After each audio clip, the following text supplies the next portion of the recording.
When there's nothing left but the fire in my chest and the air that fills my lungs, I'll hold my tears and trade my ears for a glimpse at kingdom come. On the other side of misery, there's a world we long to see. The strife we share will take us there to relief and sovereignty. Oh, by God, we'll have our home again. By God, we'll have our home. By blood or sweat, we'll get there yet. By God, we'll have our home. In our own towns, we're foreigners now. Our names are spat and cursed. The headline smack of another attack, not the last and not the worst. Oh, my fathers, they look down on me. I wonder what they feel to see their noble sons driven down beneath a coward's heel. Oh, my God, we'll have our home again. By God, we'll have our home. By blood or sweat, we'll get there yet. By God, we'll have our home. The road is dark, the way is lost. My eyes, they strain to see.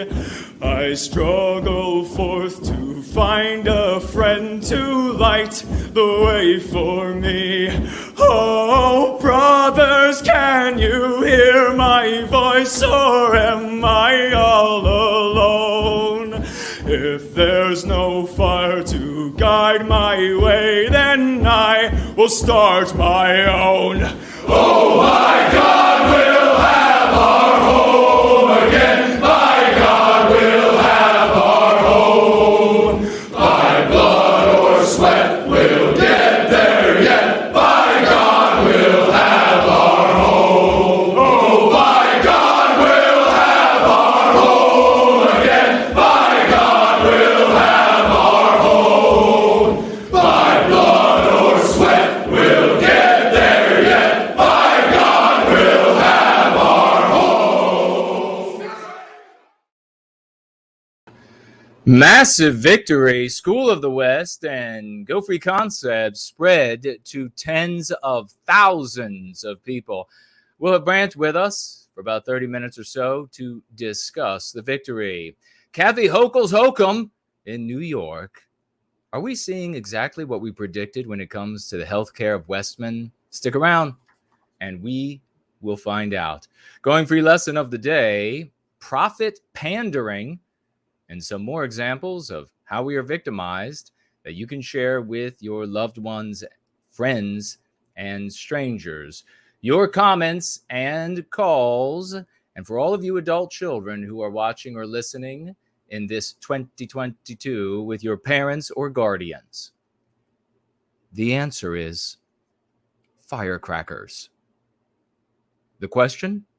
On New Year's Eve, what you should never eat.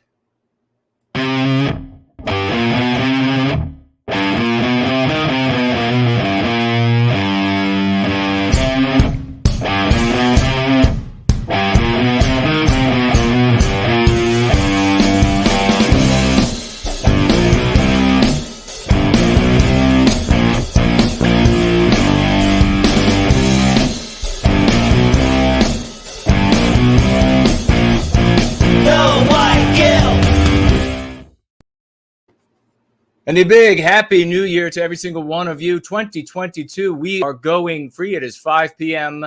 in Washington, D.C., 7 in Sydney, 10 in London, and midnight in Moscow. It is great to see you all. We're going to jump right into what we do near the beginning of every month, and that is to give thanks to those who financially gift automatically. And we begin with the all-stars of the honors roll call. And that is White Healing. And let's see who else we have here. Final Blossom.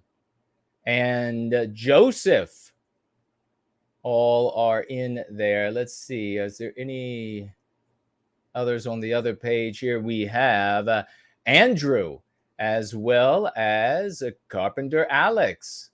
Both are up there in the all-star portion. And let us go back over here and make sure we don't miss any. And we have George as well in the all-stars portion, and Obsidian as well. And now for the rest of the honors roll call, and let's get a big raucous round of emojis for every single one of these champions. Obviously, including the all-stars of the honors roll call, we have User, #, and Mac, as well as DevPav, and Checking on Jack, and Chris, as well as All-Star, and Summarizing, and Roscoe. Diane is in there. So is Ben. So is Wingate is in there as well. And Michigan Wave, and DB Cooper, and Jay, as well as Brad C, and King Petrus. We also have, and we missed a moment ago in the all-star portion, Child of Lindbergh. And we have here Save Western Civilization, and Farrell, and Rockford Trader, and Crux are also in there on the honors roll call. So is W.K. Hendrickson, and Liberty Battle. And let's see, who else do we have here? Clay, and William. Iam is in there as well. And M. Hecox. K is also in there, and so is Darcy. And we round out the honors roll call with Paul, and Ruins, as well as Uncle, Tamara, Greg, Promethean Reckoning. Casual Sailing is in there. So is Ronald, and Deborah, Sarah, June, Hungarian Spectator. William is in there. Towards Sane Order is in there. Hello to you. Yaz, and J.S. Jacqueline is in there as well. So is Starshine Girl, and Greg. Rujash is there as well. Jim, and Greg M. So is Jason, and Saiban. Omar is in there with us. St. Mick Freeman. Keishi is another one in the honors roll call, and so is Dainty Brighton. John, and finally Inquipper. That rounds out the all-stars of the honors roll call and the honors roll call. A big heartfelt thank you to every single one of you. You can financially gift automatically, like these good folks, by heading down into the description section of the video and find one of the platforms on which you may do that. There are several.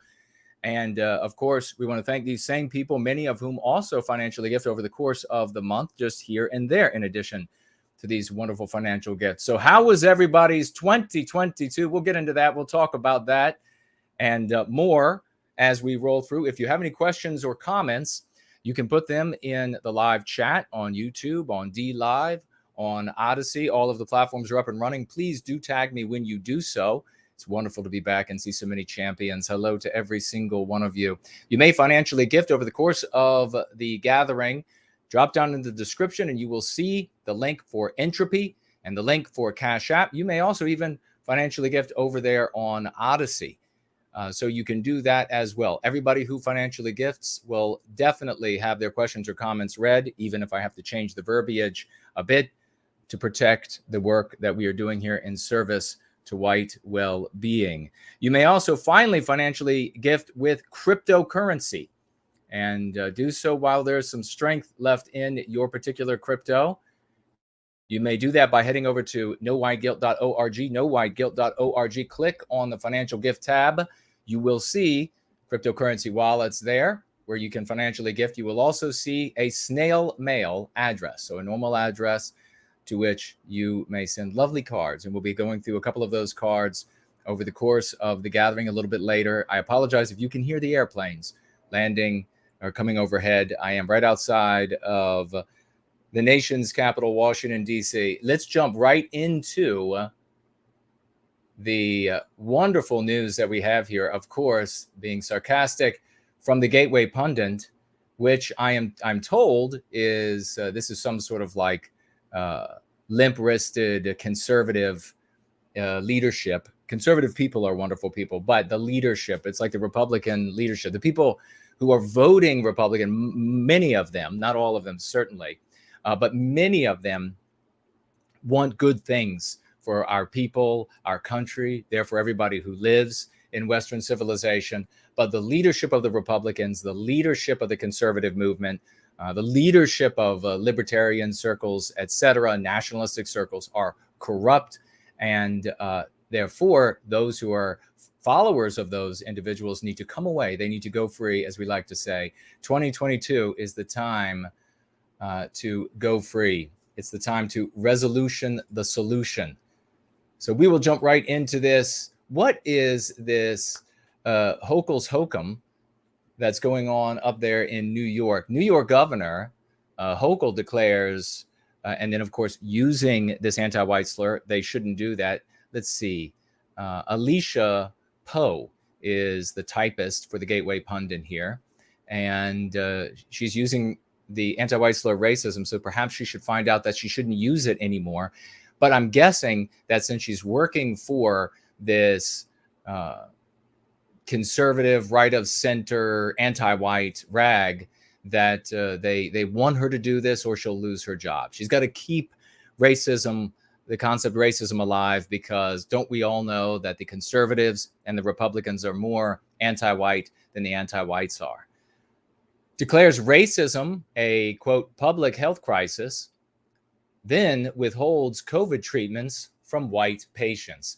Now, as I say this, I'm reading Alicia's typing. These are not my opinions. If you want the full picture, you're going to have to go to CNN, MSNBC, these different outlets to find out exactly what's going on. New York Governor Kathy Hochul signed a package of legislation officially declaring heresy. We're going to put in our story. All these people, just think about it for a moment. At 5:13 minutes after that hour in Washington, D.C. and around the world.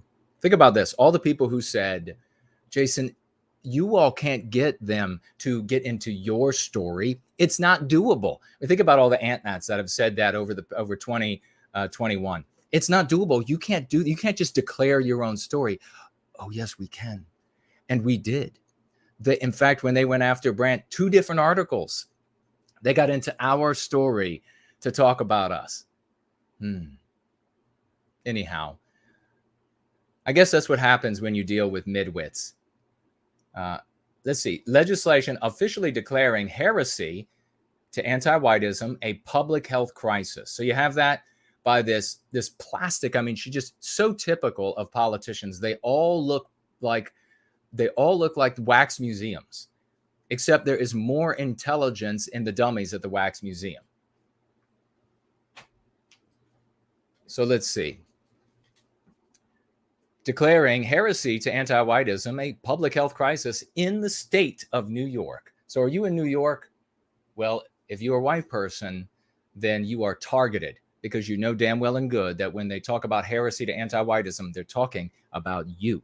They're not talking, and you don't act like you can suck up to the conservative and Republican leadership and agree with them that, no, in the rule book it says, in the rule book, the definition is this. They're the real racists.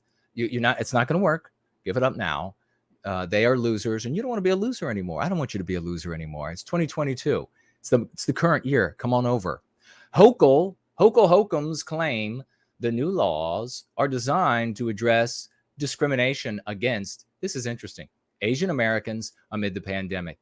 What's interesting about it is the pathetic attempt to veil the anti-whitism here by just throwing the name of a particular non-white group, but then they go on to say non-whites. Love it when they adopt the language that we give them. They go on to talk about non-whites in general. It's just non-white people versus white people. That's what it's all about. Quote, for far too long, you ready? This is how long it took them. to reveal what they were really saying. The stupidity. I'm telling you, seriously, wax museums far smarter than the actual politicians. For far too long, communities of color, meaning not you, Whitey, in New York have been held back by systemic racism. So systemic heresy to anti-whitism. So let's pause right there, because you know where this is going. We're talking about what the anti-whites refer to as health equity in healthcare.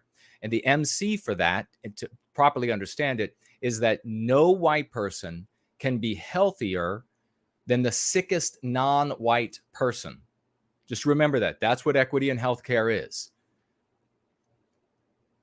So here we have Hochul saying, this anti-white, Kathy is saying here that for far too long, and this is the reason they're giving for discriminating against white people in healthcare. And this is, again, and there are many pieces to this. These are not healthcare institutions or health insurers. They might do this of their own volition, but these are not individual institutions where if they did, white people would just say, okay, I'm not going to buy from them anymore. And then they would go out of business.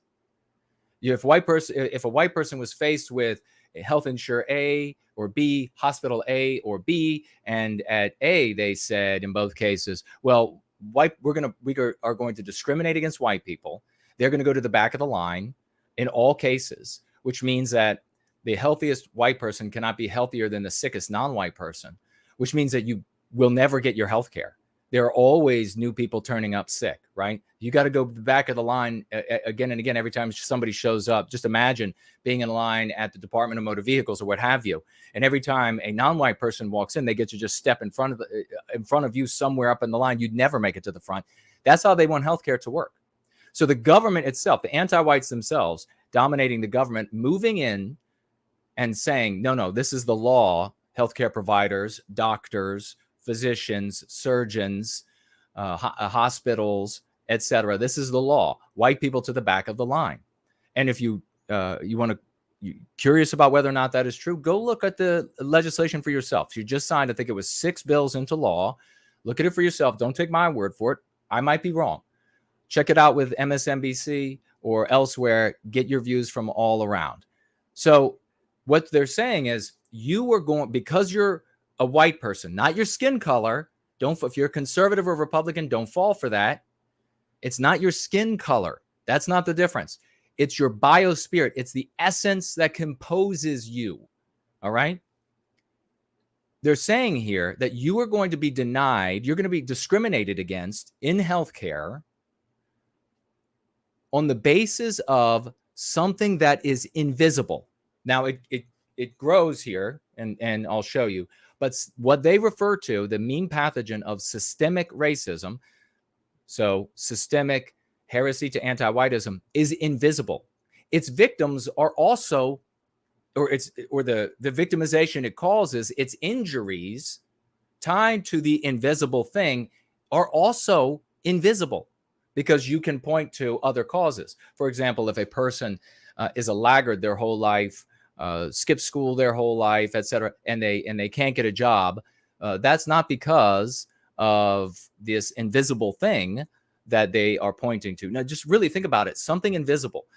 When I was all the way back in junior high school, 11, 12, 13 years of age, I told people back then, I told my peers, I told adults back then, you don't argue again, because these people, they just make up anything. It's the death of reason. It's the death of being able to prove that the hypothesis is false, because they've just gone to the point of saying, well, there's like an invisible raccoon on my head. And well, how can I disprove that? You can't see it. You can't smell it. You can't touch it. You can't, it's just there and you have to accept it. So this systemic heresy to anti-whitism, racism, is just there. And because it's there, you can't prove or disprove it. There's no null hypothesis, right? You can't disprove it. Because it's there, you have to be discriminated against. You never argue with an anti-white on their pretexts, because their pretexts are just to arrive at an anti-white conclusion. It cannot get any more obvious than when they use a pretext of something that does not exist, that's currently happening. It's not even something that they say happened in the past. It's something that's happening right now. You just can't see it. You can't see how it happens. You can't explain the mechanisms, but because of it, and you can't find the people involved in it, but because of it, you will be discriminated against in healthcare. And so systemic racism and inequitable treatment. How do you define, improve, or disprove, therefore, inequitable treatment? We could go on and on about that. You never discuss this with an anti-white. You just go straight to their obvious objective. Hochul said in a statement on December 23rd, quote, "I am proud to sign legislation." Could you imagine? Could you imagine? She is white, by the way. So I wonder how the Ant-Nats and the other varieties of Hitlerian cultists, I wonder how they handle this one. Of course, she's just working for some other group. That's what it is. But here she says she is proud to discriminate against Westernkind in their healthcare. What's that going to mean for you? Really think about it. When you talk about it, you talk about the outcomes for us, the injury to us, your mother, your daughter, your cousin, your big brother, your little brother, whatever it is. Are they going to get the treatment that they want? Today, it might be a pill for COVID, or it might be a monoclonal mainstream of something for COVID. But in the future, what else is it going to be? Cancer treatments? What else is it going to be? On and on. I am proud to sign legislation that addresses the crisis head on, addressing racism, expanding equity, and improving access for all. I mean, what a despicable POS this woman is. When she goes to lunch, she heads to the outhouse. That is how filthy nasty Hochul is. That she could actually say improving access for all. Well, do you know what all means for an anti-white? It means everybody but Westmen, men, women, and children. That's what the word all means when they're talking about equality for all, fair treatment for all. That's what they have always meant, white women. When they told you, white women, just side with us because we want to do what's good for all the children, they meant all of them but the white ones. How much longer do you need? How many more pieces of evidence do you need to know that when these people's forked tongues are moving, they are lying to you? All means no white people here. She just said it in the same sentence. On the basis of things that are invisible.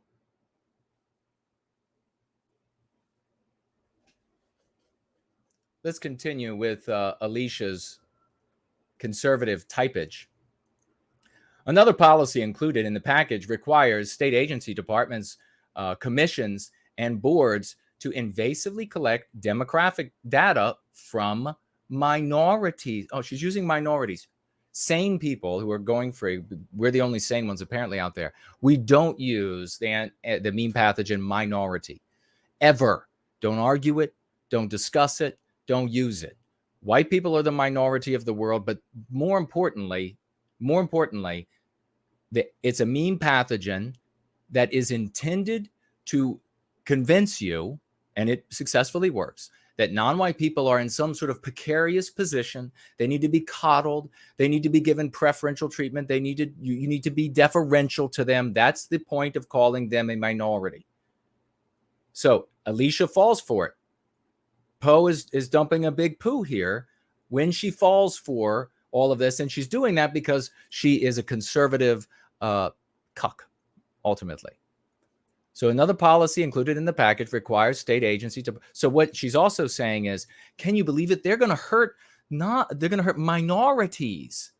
No words here. They're just pass the fact right by that this poo here is just going to pass the fact right by that white people who are denied medical treatment are going to suffer injury. Maybe lifelong neurological injury, maybe respiratory injury, maybe cardiac injury, maybe intestinal injury. Who knows? Who knows? And then who knows how much further this is going to go? No comment about that. As far as poo-po is concerned, all that matters is that non-white people are going to be subjected to some invasive collection of demographic data. That's the real thing we got to be worried about. Now, why does poo-po fall for this? Well, because when you're a conservative leader, content creator, Republican conservative leader, content creator, your objective is to attempt to prove that you are more moral by the anti-white morality and the anti-white narrative than the anti-whites themselves. You, as a conservative, as a cuck loser, content creator, a Republican, not the people who follow these folks, you need to get saved. All of those others, you are endeavoring to prove that you are more anti-white than the anti-whites. You care more about anti-white objectives than the anti-whites do. That's what she's saying right here. She's not going to talk about all the injury to white people. She'll talk about non-white people having their demographics collected. That's the real crime here. Quote, to keep a more accurate and relevant public record of Asian populations in New York, close quote. Now, of course, as I said, this ends up being broadened just as all of these other laws over the years, all of these other rules of the years. They might talk about a specific group. Very often it's the black race, but then it gets used on every non-white person. What does that mean? It is a tool to victimize Westernkind. That's what it means. To destroy Western civilization. The legislation also required, now why would they want to collect that information? They want that information because they are going to use it to say that these people are victimized by Westernkind. We're going to see in a moment here, according to Hochul's Hokum, if it's in this article, that they are going to be keeping stricter records in the state of New York on what they refer to as hate crimes, which is any white person committing any sort of crime against a non-white person. Ultimately, I mean, check with CNN. I'm probably wrong. Nonetheless, we see in application what the results are, do we not? And everyone is free to make their own conclusion, including me, I suppose. But the anti-whites would like that not to be the case, of course. But do indeed check out CNN. Now, committing crimes is something, particularly against non-white people, is something that just doesn't happen enough for the anti-white narrative. So I will tell you, they will continue to dilate the definition of crime against non-white people so that they can have the statistics, the data to justify more of the onerous victimization, etc., against Westernkind, destruction of Western civilization, white erasure of us from our own civilization. That is what Hochul is so proud about doing. Why can't we get her wax dummy to replace her? We'd have twice the IQ. The legislation also requires the New York state officials of technology service to guide state agencies, to assist all state agencies with developing websites. Okay, that's kind of an odd construction, po-poo. What's going on there? To assist all state agencies with developing websites and services for non-English speaking residents.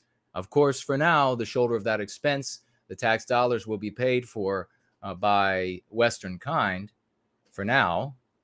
Ironically, writes Po-Poo, just days after Hochul enacted legislation to purportedly amend racial discrimination, the Democrat governor, why would you give her, I mean, these people, the Democrat governor administration began instituting a flagrantly, get this from Po-Poo, racist COVID policy. Oh, listen, Alicia, Cupcake, step away from the typewriter. Step away. I know you went to the antique shop. You got yourself a little typewriter because you wanted to feel more authentic as you pecked out with your index fingers your next conservative vial full of anti-white meme pathogens, but I'm redundant there. and you're trying to appropriate their power word that took down Western civilization, their power concept, racist. They're the real racists. But wait, I wish I could openly say some of these things. New York State Department of Health issued a memo on December 27, essentially barring white COVID-infected patients from access to oral antiviral pills. So is it essentially barring white COVID-infected patients, or is it barring them? Was Popu a little too nervous about pecking that out on her typewriter? Amid a shortage of Paxlovid and monoclonal antibody treatment, only those of, quote, non-white race or Hispanic Latino ethnicity. Now, this is where we've talked about this before, where the anti-whites have denied you as a white person, as a Westman, man, woman, or child, denied you an identity by saying that, are you white, Hispanic, Latino, or not? You get to be the not. That's your category, the null category, the category that doesn't exist. So that's why they had to include that here, because they're bound to be some of these people who are now considering themselves white, who definitely are not white, but they've been checking off that they're white, Hispanic, Latino. Now, that's not to say that there aren't white people, in places or from places like Mexico, etc. There are, but these are not the people we're talking about, right? So it actually reads, quote, non-white race or non-whites are authorized for the treatment because of systemic inequity. The NYSDH warns in a notification issued on December 27. So let's see, Alicia Cupcake, it's not essentially barring white people. It just is barring white people. Why can't you, if you're going to talk about the harm that non-white people are going to have to, just the grievous harm by being subjected to more inquiries about demographic data, why can't you talk about white people who might die because they don't have access to drugs based on their race? Because she is within the anti-white narrative, and Alicia here would have her little ass fired by the conservative and Republican leadership that run this kind of garbage. That's why.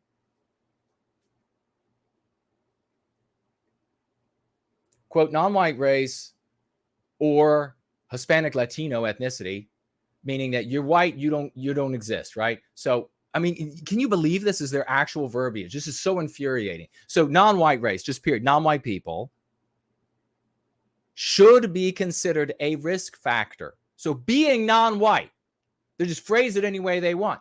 What do you not do? You do not debate them on how that's illogical. You can clearly see that's just like a child's excuse to get, it's the invisible thing. It's that raccoon that's on your head. That's why we're doing it. Don't debate that. Point out the objective. Demand to know why they're so damn anti-white. Okay, so being non-white should be considered a risk factor as long-standing.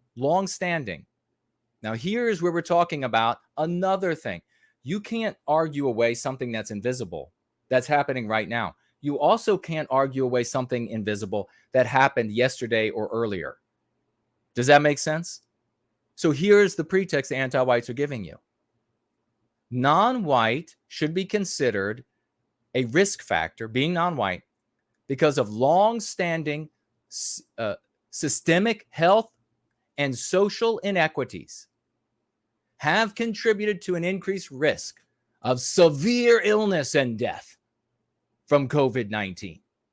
So, invisible from the past, and therefore your 8-month-old white baby is going to be discriminated against for healthcare. You got it? I mean, it might be 8 months old today, the little boy or little girl, 8 years tomorrow, 18 the day after, being discriminated against because of invisible in the past, invisible in the present. The real public health emergency in New York's is, this is pathetic, Alicia. The real public health emergency in New York is Democrat leadership. Oh, you got him there. You really got him. Oh my gosh.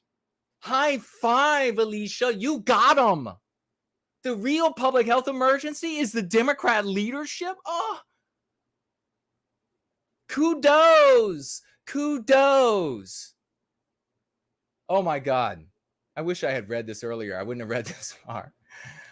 She goes on to say, she really lays it on thick. Talk about the victory here. I bet she did a victory lap, tripped a few times. I mean, these conservative content creators and leaders, Republican content creators and leaders, not exactly a lot of rhythm, not exactly balance. She probably fell down a few times when she took her victory lap. But before she got to the falling down part and a little bit of crying, but before she got to that, she was able to really reel this out. The real public health emergency in New York is Democrat leadership. The party of the Ku Klux Klan is brazenly exploiting manufactured COVID crisis. Wait, that's not even properly written, dum-dum. To literally too. Not figuratively. Come on, Jason. It's the current year, 2022. Literally and very transparently drag us all the way back to Jim Crow. Hoo-yah! Man, that is conservatism for you. Yeah, don't you just want to go out and vote Republican? Don't you want to give some more dollars to those conservative organizations? Just sign that check, write that check, fill that thing out, use up all the ink you have at home and write as many zeros as possible, because these people, boy, they're getting the anti-whites with these sorts of zingers, aren't they? That's the threat, is their Democrat leadership. They're the party of the Klan. They got a manufactured crisis on their hands, and they're trying to drag us back to Jim Crow. Boy, Alicia. Oh, here's a picture of Alicia. I got to see a closer look. Oh, I'm sorry. I take everything back I said about Alicia. She's non-white. I'll probably lose my job. Probably, who knows what will happen now. I'm so sorry, Alicia. Everything you said makes perfect sense.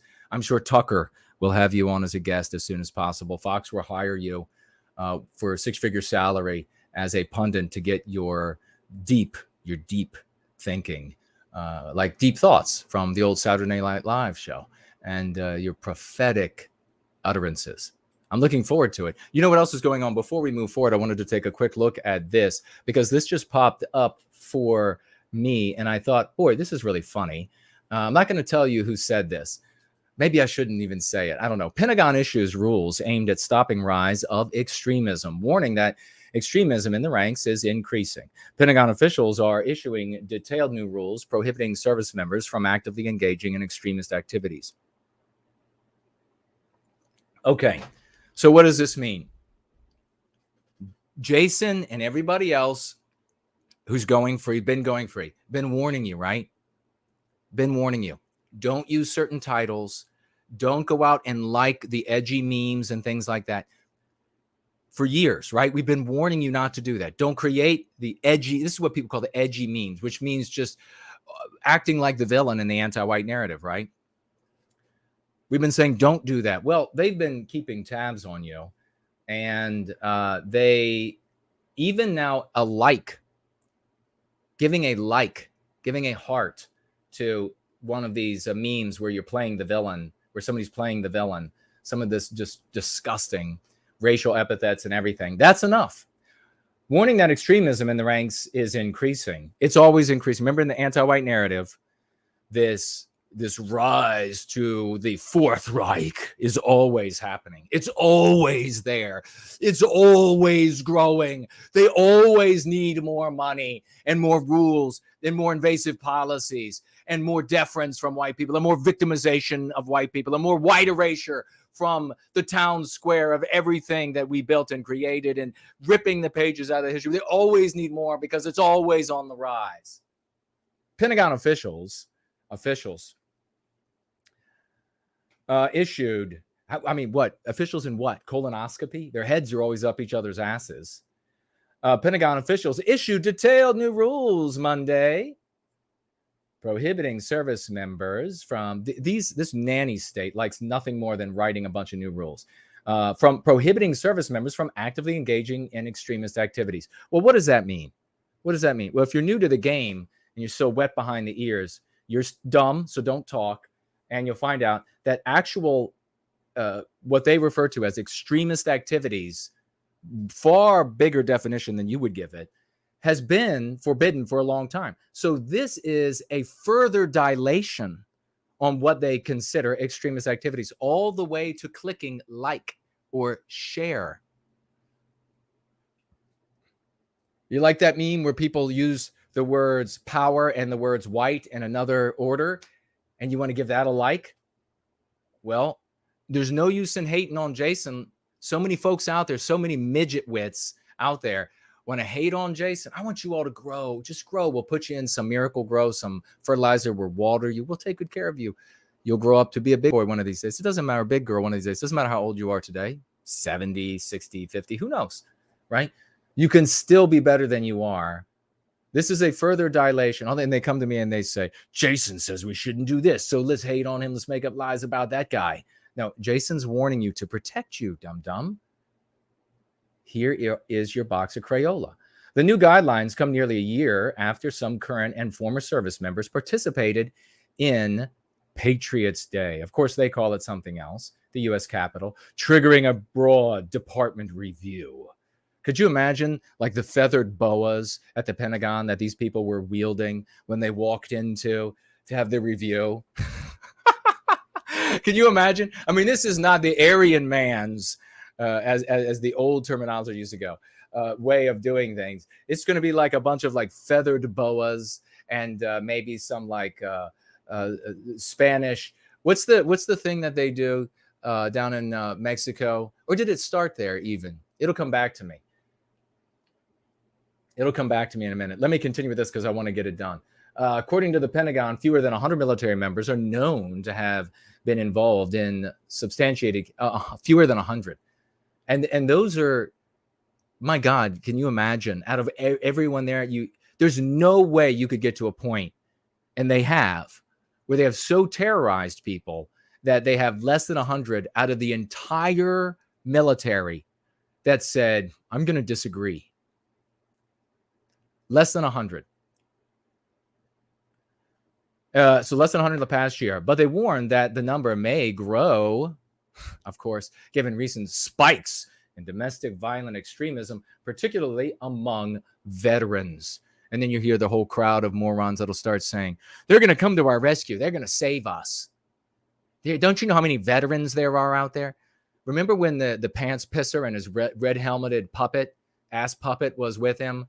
And they were talking about how the veterans are going to come out and they got all the guns. And then I said, well, what would happen if like the government were to pull up with like a dump truck full of M60s, fully auto, et cetera, and just maybe dump it in the hood? What then? Well, just piss your pants and shut up. Officials said that the new policy doesn't largely change what is prohibited, but is more of an effort to hunt people down. Actually, it says, make sure troops are clear on what they can and can't do. That's all. They're just trying to be friendly while still protecting their First Amendment right to free speech. What a joke. You can talk as long as you agree with us.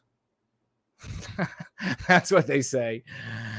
And for the first time, it is more specific about social media. The new policy lays out in detail the banned activities, which range from advocating terrorism. Oh yeah. That's really what they're concerned about. Advocacy of terrorism. Now, what they're really concerned about, what really happens is people saying, I'm not so sure I agree with everything you want to do here with white erasing. I'm not so sure. Or supporting the overthrow of the government. Boy, those laws have been on the books for, well over 100 years. Or rallying on behalf of an extremist group. Rallying on behalf of an extremist group, or liking, or reposting extremist views on social media. So rallying on behalf of an extremist group, what does that mean?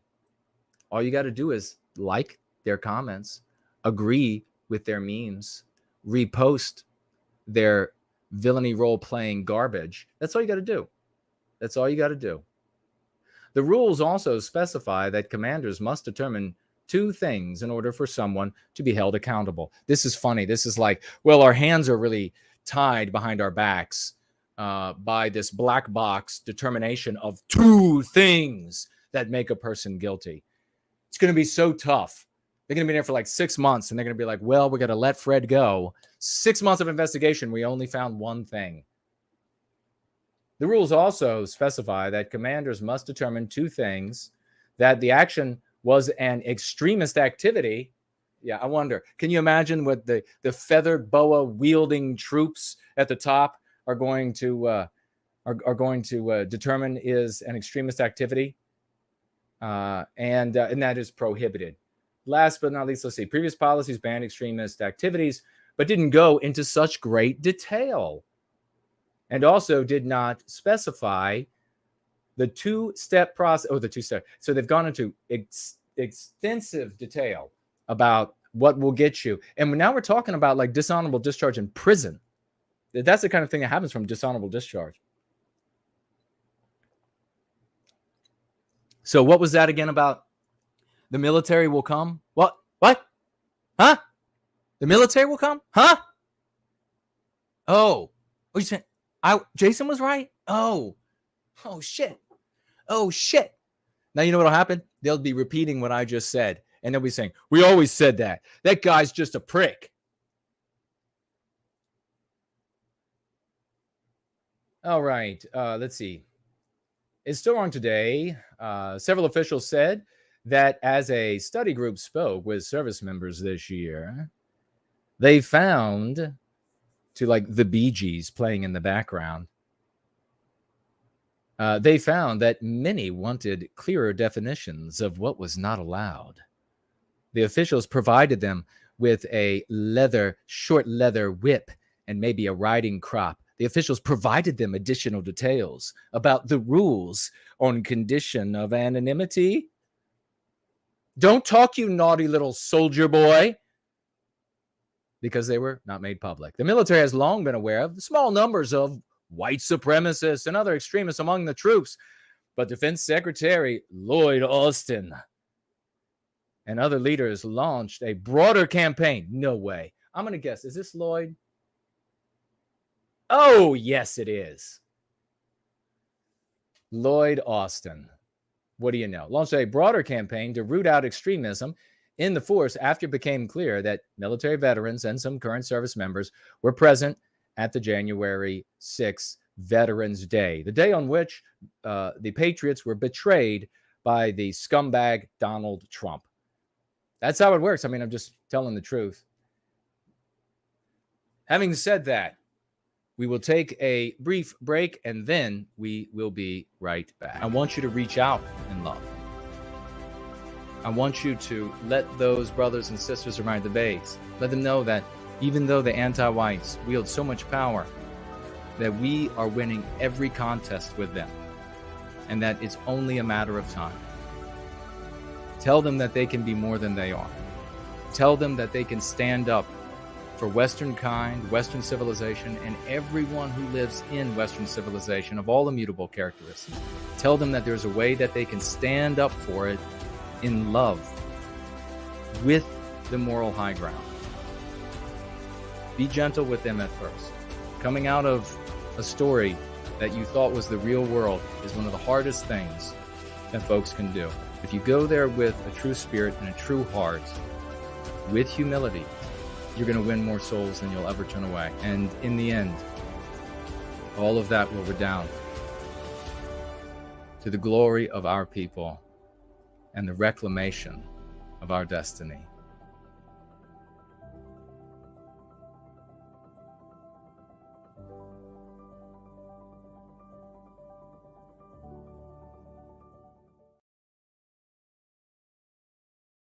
There is no excellence where there is equality. For every diversity hire, there is a diversity fire. It is not the similarities that make us the same. It is the differences that make us different. The truth is hate to those who hate the truth. Atonement cannot be made for a grievance never committed. Hollywood isn't history. In a world of collectivism, individualism is suicide. There is no Western civilization without Westernkind.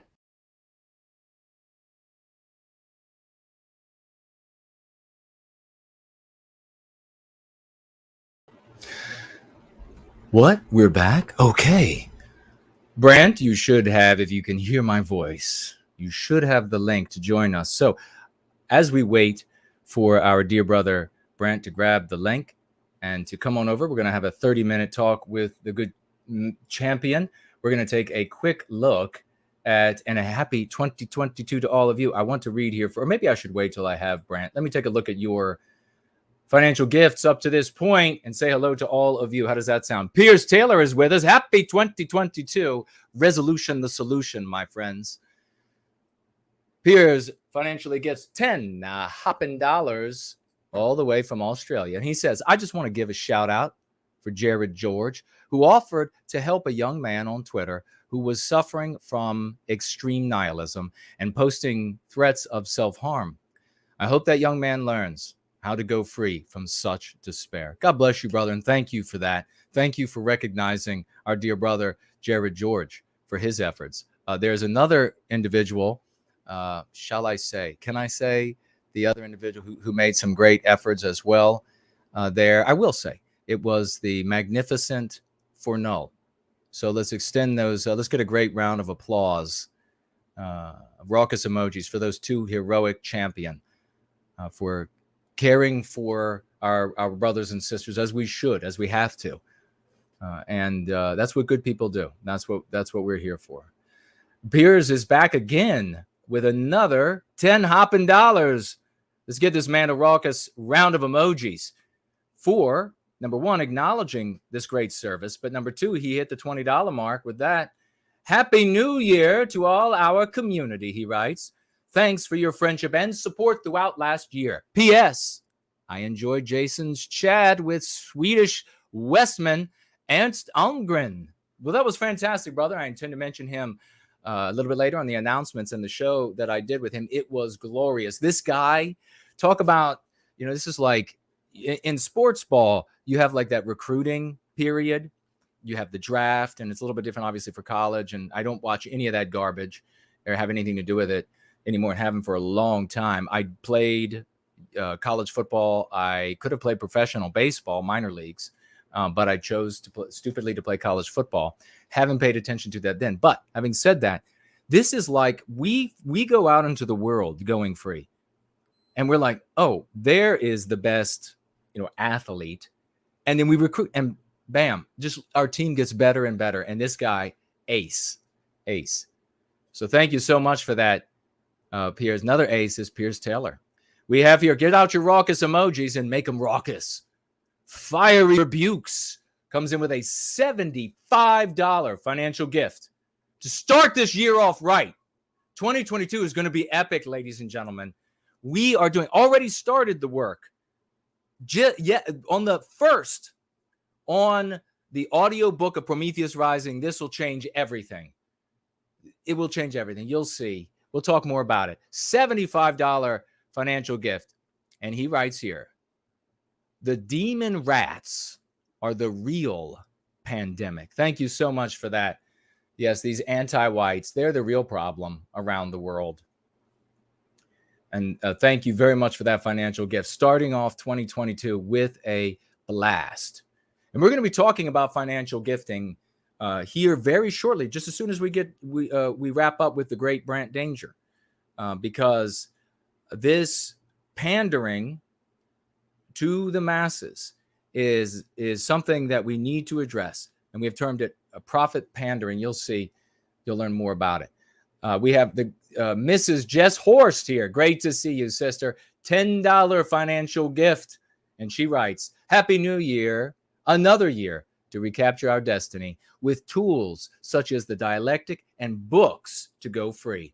I'm excited to continue to share going free in my daily life. God bless you. That's what we need to be doing, ladies and gentlemen. We need to be sharing these tools in our lives, first with ourselves, because we have to combat the mean pathogens inside ourselves to release our true potential. And some of that potential that's bound up in there, being unable to access it, is the reason why we get so depressed, is the reason why folks get to the point of feeling like they can't live any longer.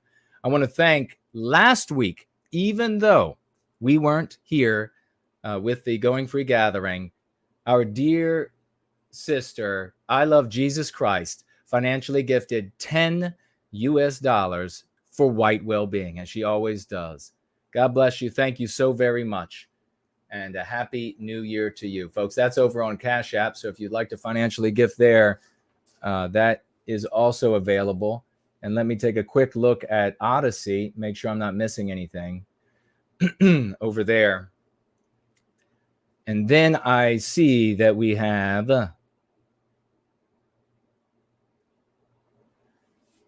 looks like Alt Media financially gifted one library token, which is their cryptocurrency over there. Thank you so very much. And says with it, writes with it, you should stream permanently on Odyssey. I do. It's not the only place I stream, but I do permanently stream there. At least as long as they will allow me to stream there. Let's see. All right, that's good over there. And we have the great Yiz, the unifier, financially gifting $20. Let's get a big round of raucous emojis for this hard-working lady, working out in her day job and then working on the important job of white well-being, financially gifting $20. And she writes, may all our gods bless us this new year and give us the passion we need to spread the curative contagion even further this year than we did last year. Amen to that. And look at all of the massive successes that we had over last year. Every year we get exponentially stronger. Every single year. The lexicon spreads exponentially further. People are seeing this and they are coming to the work that we're doing. The smartest, of course, are going to be the early adopters. They're going to be the ones who are here first. They're going to be the ones who are going to be making the biggest difference. They're going to be the ones who are able to brag when later the millions come over and it's finally safe enough for them to crawl out of their little hovels and say, the light, and then raise their little flag in the air that says that they'll stand up to put an end to the victimization of white children, of white people, etc., of anti-whitism destroying Western civilization. These folks will be able to say they were the early adopters. They were here in the beginning when not only were we attacked by the anti-whites, but more so attacked by the villain role-playing, LARPing midget sticks and midget wits in the white sympathetic sphere. And that's something that I think has been the big difference for me. When I got started in junior high school, it was all anti-white attack on me. People that were hardcore anti-whites. In these later years, it's been far more. The number of attacks, the disgusting threats, the vile accusations, the horrific promises of murder have come from people who are antique nationalists and militiamen and all of this sort of garbage. Those are the ones that have been the nastiest. Those are the ones that have been endeavoring the hardest to destroy what we're doing. That the anti-whites are just watching and just, yes, look at our little chumps out there LARPing away as little Fourth Reichers. And they are just attacking the group of people that are having some success. Go at it, there, little chumpies. Keep going, you little chumpsters. Somebody buy them some more flags. Folks, get out your raucous emojis, because Hallander just wanting to make a statement on 2022, the second day of 2022, the roaring 20s. And boy, this year is going to roar. It's going to be magnificent. $100 financial gift. $100 financial gift. Writing here, Happy New Year. Amen. Thank you so very much for that. A true champion. Hallander is. Great to see you, good brother. Wonderful to have you in service to white well-being with us. It is a joy to stand shoulder to shoulder with all of these champions. Let me take a quick look. We have our champion. He's backstage. And before I jump over to him, I'm going to take a quick look into the live chat. He's getting ready. He's putting on armor right now because he's been attacked by the anti-whites. And rest assured that the ant-nats will not be far behind to attack him and try to undermine everything he's doing, because he's not deep into the ant-nat nitwittery. We have here 7.0 SLO writing, hey, Jason, would you consider doing a stream with Devin Stack in the future? I sure would. Tell him to reach out to me. He can send me I would like an actual human being sent with a telegram, like in the days of old, in the full regalia that these individuals used to wear. And he is to say something like, Devin Stack requests your presence. And then, of course, I will agree. If you know him, tell him to send me a message. I will appear. In the future, please tag me, because it just got lucky to see that. As you might not know, but there is a conspiracy with the producers of monitors and printers to convince me that my eyesight has degraded a smidge, and it's infuriating. So please tag me, because I can definitely see the bright color orange. We have somebody called Donna asking about Jewish people and whether or not they are white, because many of them, I guess, have lighter colored skin. Jewish people are a people. White is a general term for Westernkind, and we are a specific people with a specific biospirit. As a Westman, man of the West, I can't go to Israel and say, I'm here for the that paperwork, that little card that says that Jason is now a citizen of this land. No, because they are a people, and we are a people.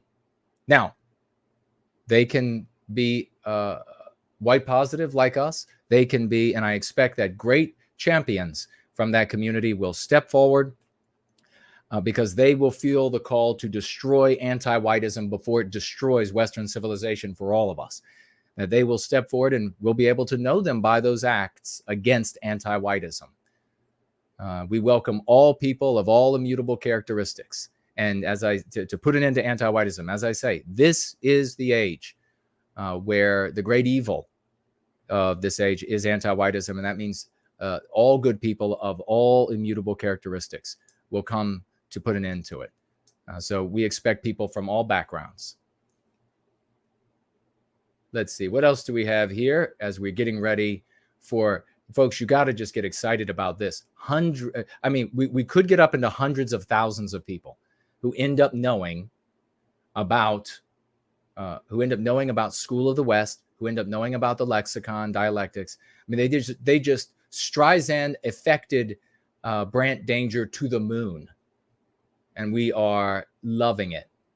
All right, I see the great, maybe I should start saying hello. The wee German is here, Anglo-Saxon, and Popcorn Power, Nancy Drew, Jerome V, Chesco White, Coconuts, and let's see, Machiavellias, Ox, Nancy, I said already, who do we have here? Elaine Sabatino, the great Austin, 316, Anglo-Saxon.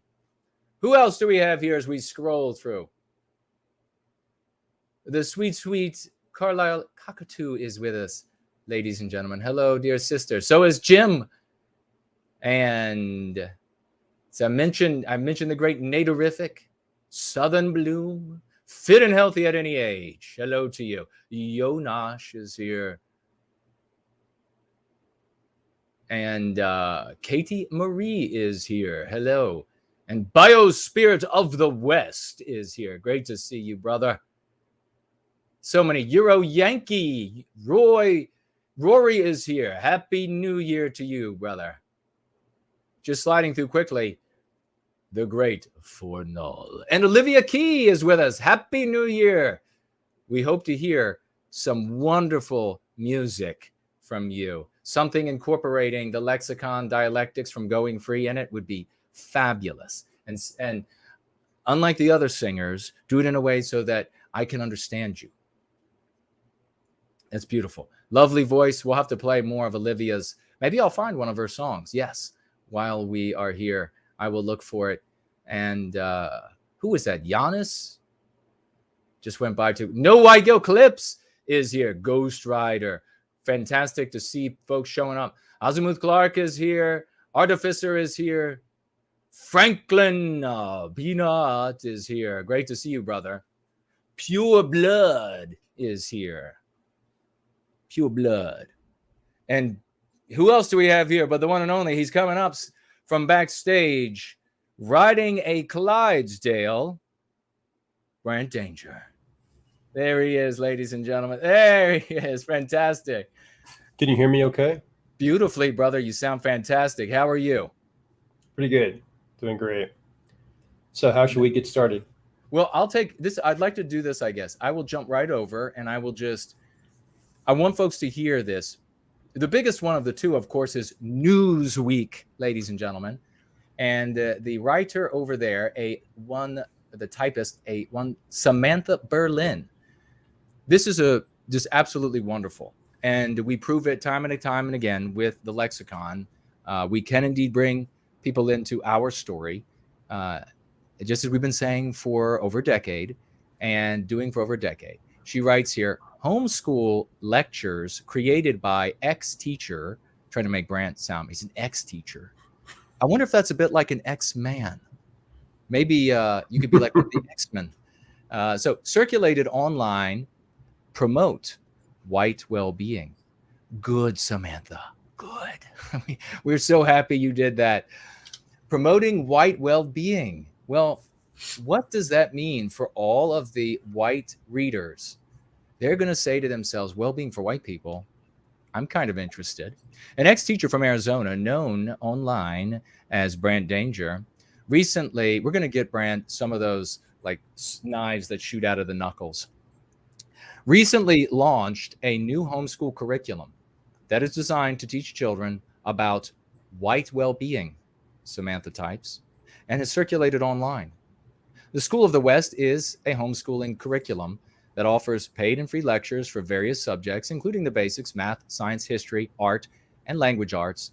But one field of study is unique to the program, is white well-being. 3 times she has typed white well-being in an effort to demonize Brant, School of the West, the work that we do.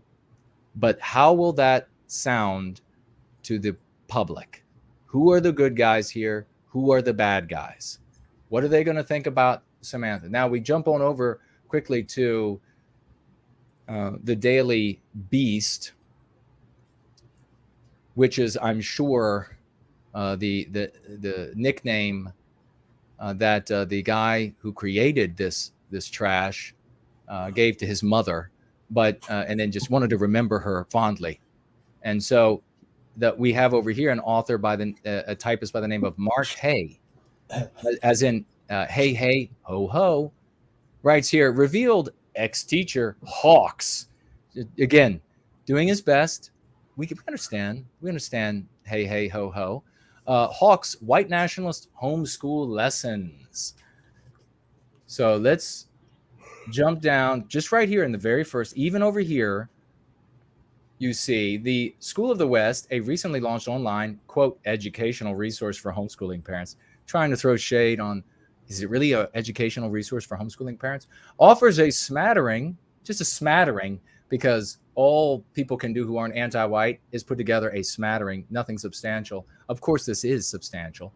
A smattering of materials, some free, some only for paying members, to help teach kids standard subjects like math, science, and language arts. Now, remember, you're reading this from the point of view, if you want to be smart, and those who are going free are smart, of the general white population they have no idea what's going on. But hey, hey, ho, ho types on. But its key selling point is a unique and deeply disturbing, remember this, deeply disturbing field of study that the site has dubbed white well-being. Now, if you should be cheering. If you're smart, you're cheering right now. You've set off fireworks because you have some left over, because this fool just told his readers that he finds the well-being of white people to be deeply disturbing. This fool who is employed by this rag, the Daily Beast, has just told that the Daily Beast and this author, because he hasn't been fired for this hasn't been taken down, that he finds the well-being of white people to be deeply disturbing. The average white person is going to merely see well-being and white people, and they're going to say, what is the problem with that? I'm going to check this out. We have proof of concept over a decade ago that this works. It's working yet again.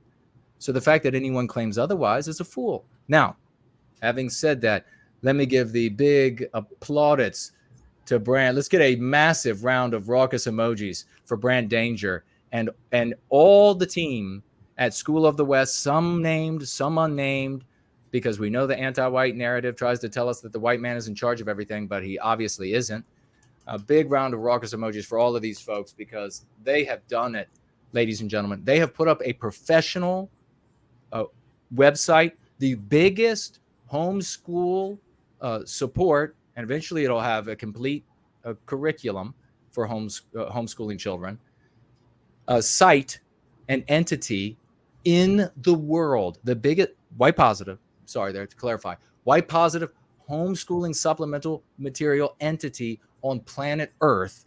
It is professional, it is clean, it is moral, it is beautiful. And now everyone who sees these articles and the spin-off articles that are written as a consequence are going to head right on over, and they are going to see exactly what it's all about.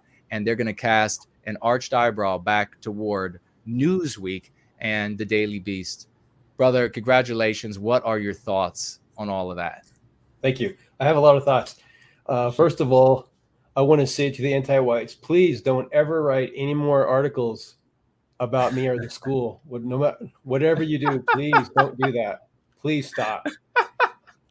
So I think the people that probably read the Daily Beast and maybe read Newsweek now, it's fallen from what it used to be.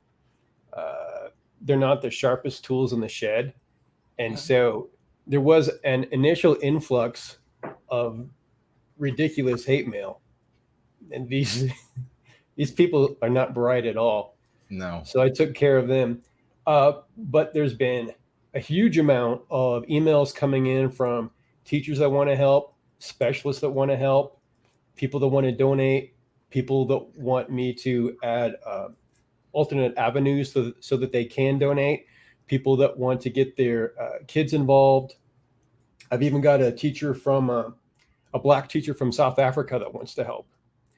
So I'm getting a lot of people and a lot of attention, and it is ironic, but you know exactly what I'm talking about right here, in that there's no one who's supposedly on our side, outside of this little community, that will talk to me or will promote what we're doing for the kids. So the only attention that I'm getting is from the anti-whites. So I'll take it. It works really, really well.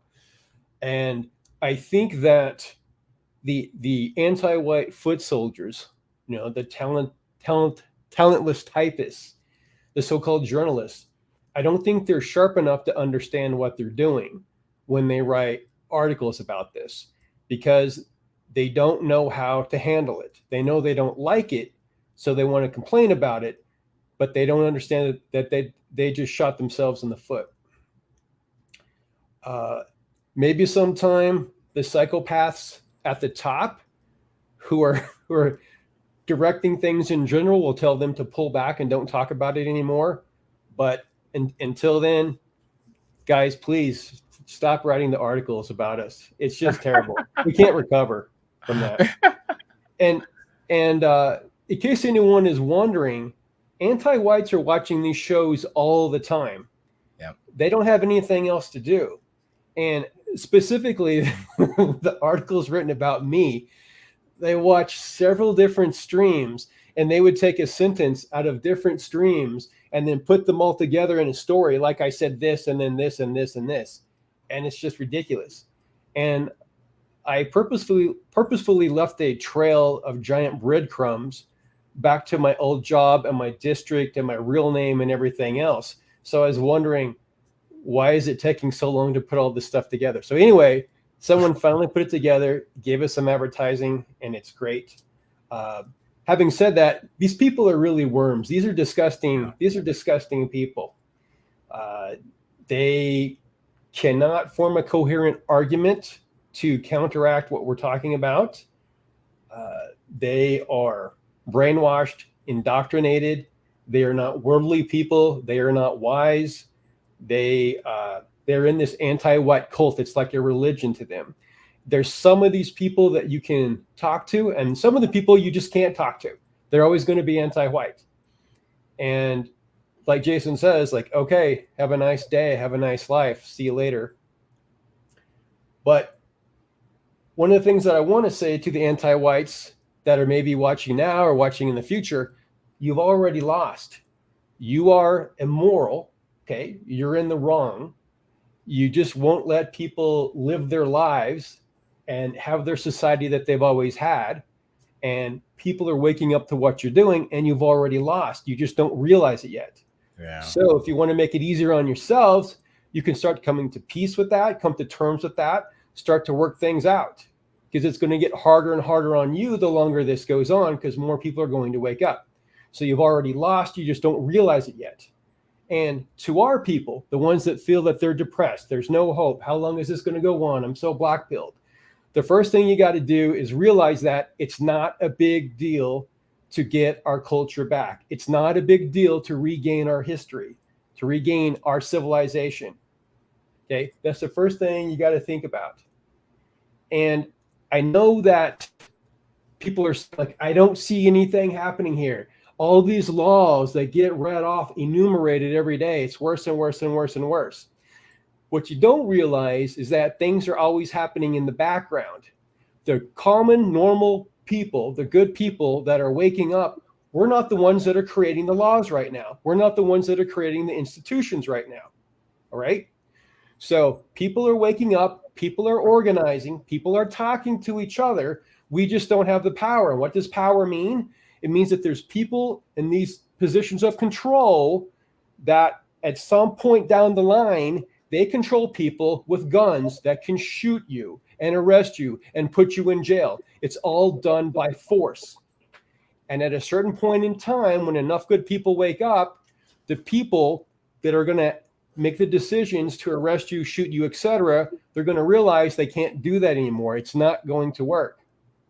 So things are changing. Things are getting better. It's just not getting better up at the very top where the things happen that make the headlines. So don't be worried about that.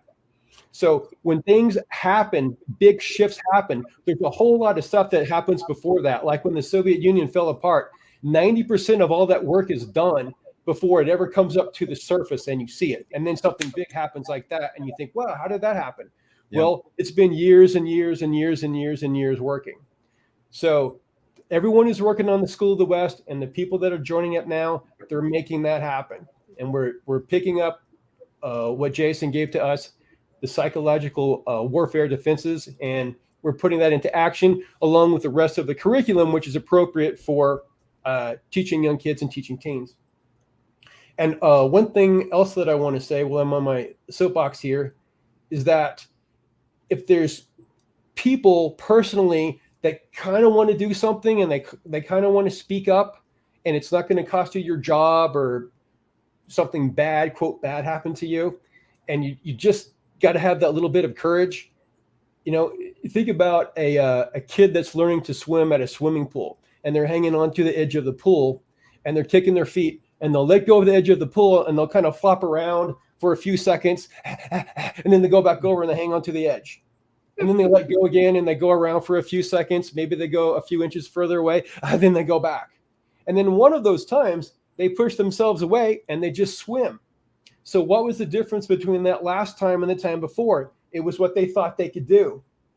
They could do that when they showed up at the swimming pool that day. They could have started swimming, but they didn't believe in themselves yet. So just believe you can do it, and it will happen. We have the courage and we have all the intelligence that we need. If someone is on the edge of having some courage, stand up and have some courage. Look, I'll say something here that might sound a little bit strange. No matter what I do in my life, I'm going to be dead someday. I'm going to die. I'm not immortal. Now, I can live my life as a coward, or I can live my life with integrity and courage. So it doesn't matter what any anti-whites do to me. I don't give a rat's ass. I'm going to do what's right. And that's why these people have already lost. Okay, that's the end of my speech. No, that was fantastic. I love that rebuttal and sort of plaudits for the anti-whites. Regrettably, folks, and it's true, we can't seem to get, and isn't this a curious thing? And people, you can speculate. Go ahead, you speculate in the live chat as well. Why is it that there is so little discussion in what is left of, and what could be considered the white sympathetic sphere? Why is there so little discussion about the largest white positive, and it's all white positive, and maybe that's one of the reasons why, but it's white positive supplemental material, supporting material for homeschool people, but also this material can be used for people at public school, or for children in public school, private school. I mean, for God's sakes, even older kids. All of this material can be used everywhere to supplement what parents are doing when they educate their children, especially where they're dropping the ball. Why? Because they don't know. They don't know how to teach their children to not be anti-white, how to not be infected with anti-whiteism, and to do it in a way that is moral, because it is moral. It's not an optical thing, because we're not white negative at all. We're not focused on anybody else, on hating any other group of people. That no harm is desired for any. We want to put an end to harm, and we welcome everyone of every immutable characteristics to help us put an end to anti-whiteism. And yet you have the biggest entity of this nature on planet Earth, and you have mainstream anti-whites not only writing a hit piece, but falling down on their face and knocking all their teeth out and breaking their noses when they try to smear the school and the founder, Brant here, knocking all of their teeth out. And it's crickets across the white sympathetic sphere. Are you kidding me? Are you joking? What are these people talking about? What is so important? Why isn't the education, the inoculation of white babies the most important thing? And when you see the anti-whites move in and they make fools of themselves, actually saying, I mean, that's why it's got to be, in many of these cases, it's got to just be the absolute jealousy. And I mean, we'll be talking about when we let Brant go, this prophet pandering in a moment. But I mean, it's got to play a role in it. But I mean, we've reached out to many folks and crickets. Nobody wants to talk about the biggest homeschooling white positive entity on planet Earth. Beautifully done, professional, white positive all the way through. And when the anti-whites tried to smear it, I mean, can you actually believe that these people wrote this like evil white well-being stuff? I gave the example, and there's not enough time here to go through it again, but I gave the example before to just summarize that if a white family showed up at a pool somewhere, swimming pool, and the police were beating down a bunch of white people dressed up like villains in the anti-white narrative, and the cops said to the white people, oh, we're just taking care of these Nazis or these whatever, the white people would say, oh, okay, we'll go over here and wait till you're done, and then we'll swim. But if the white people showed up and there were white people just like themselves, ordinary white folk being beat down, and the police came over and said, well, we're stomping them into the ground because they care about the well-being of white people, that white family is going to receive that information very differently. And that's exactly what happens. In fact, it's not just an explanation. It's not just reason, logic. It's also evidence. We see it again and again. So why the silence? Why is it that we see more and more people hitting nihilism and disappearing, or deciding to go to the just extreme of playing the most radical villain in the anti-white narrative that they can play, when that has always failed, harmed our people individually, harmed us as a collective? Instead of acknowledging this, instead of celebrating this, instead of lauding this. In fact, Brant, I will go ahead and make the prediction that we will see people playing the villain in the anti-white narrative, white negatives out there, ant-nats, militiamen, etc., who try to create a competitor to School of the West, instead of celebrating and deciding that they should change their ways, because this is obviously what is true with the spirit. We are a moral people. We are good. We can be a wrathful people. You know, if you're stepping on us long enough, we can be a wrathful people, but we decide what that looks like. We decide what that sounds like, and we decide when it happens, and it happens in our story. And we're acting in those cases out of love. So there is no viciousness. There is no nastiness. There is no lowbrow nitwittery. There is the heroism of men and women of the West. And that is what is beautifully depicted in School of the West and is at its heart. And we're so grateful to have Brant Danger there. Brother, we have this going on. We have folks, and hope maybe a little bit of the shaming, maybe the fact that, saying here that there's crickets going on for the largest white positive school supplementing entity being ignored. And instead we're having to get our attention from the anti-white mainstream. Maybe there'll be some shaming there, and these people will suddenly get to their feet, stop talking about all of this ridiculousness. But do you have any thought? Do you want to say anything? I mean, I mean, we're not going to be naming anybody, but do you have any thoughts on or anything you would like to say about being ignored? You're doing all of this hard work. You have all of these other people who are contributing their hard work. And instead of you and School of the West and these people being talk of the town, you're ignored by them. Yeah, I had this list of names I want to go to. I'm just kidding. Look, I don't know these people personally, so my message is, what the hell are you waiting for? What are you doing? Is not the School of the West aims and your aims aligned? If they're aligned, then what the hell are you doing? What are you waiting for? What is this petty infighting? Knock the crap off. We need to come together as soon as we can and get this done. We are going to regain our destiny, but the longer we fart around in separate camps, the longer it's going to take. Part of that's going to be your fault. So stop stalling and get together. God, it's like, act like grown-ups. Yeah. Sorry. It's starting to piss me off a little bit too. I'm getting the. No, you're absolutely. It's warranted because this is despicable. You should have been invited onto 24 different shows by now to talk about School of the West. It's absolutely without excuse. And they'll be happy to give excuse though. Oh, I didn't know. Whatever. Of course, we're talking about it regularly. Brant is out there. This is a beautiful thing. Wonderful people have contributed.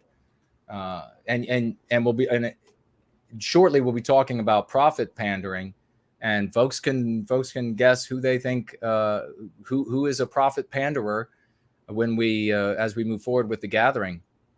But this is obviously not going to become something that is easily identifiable inside of the anti-white narrative, not for optics, but because who we genuinely are. We are the ordinary white people at the parent-teacher association meetings. We are the ordinary white people who show up at those conservative rallies, at the Second Amendment rallies, at the national rallies. We are the ordinary people that show up. We're not the ones who want to play the villains. We're not the one. We are patriotic. We love our families. We don't hate everybody. We're not focused on every other group of people and what they're up to all day long, and the worst members of their communities. We're focused on us, and we're focused on doing the right thing. And Brant and School of the West is a shining example of that, and it is shameful. And it's shameful that these folks are ignoring it. And I will tell you this: we're going to succeed. School of the West will succeed. We are going to be the ones who, normal, ordinary white America, ordinary white Canada, ordinary white France, etc. We're going to be the ones that they are going to be able to identify with, that they're going to find an allegiance with. And when they do, you better damn well believe that we're going to have long memories for those who decided to undermine, ignore everything that they can for the good work that we are doing. Because I know for me, it's been a near lifetime almost of having to put up with that. And I cannot stand to see good people like Brant, good people like Jared George, good people like Fernald, good people like Natarific, good people. We could go on. These wonderful folks working hard, having to put up with the same stuff.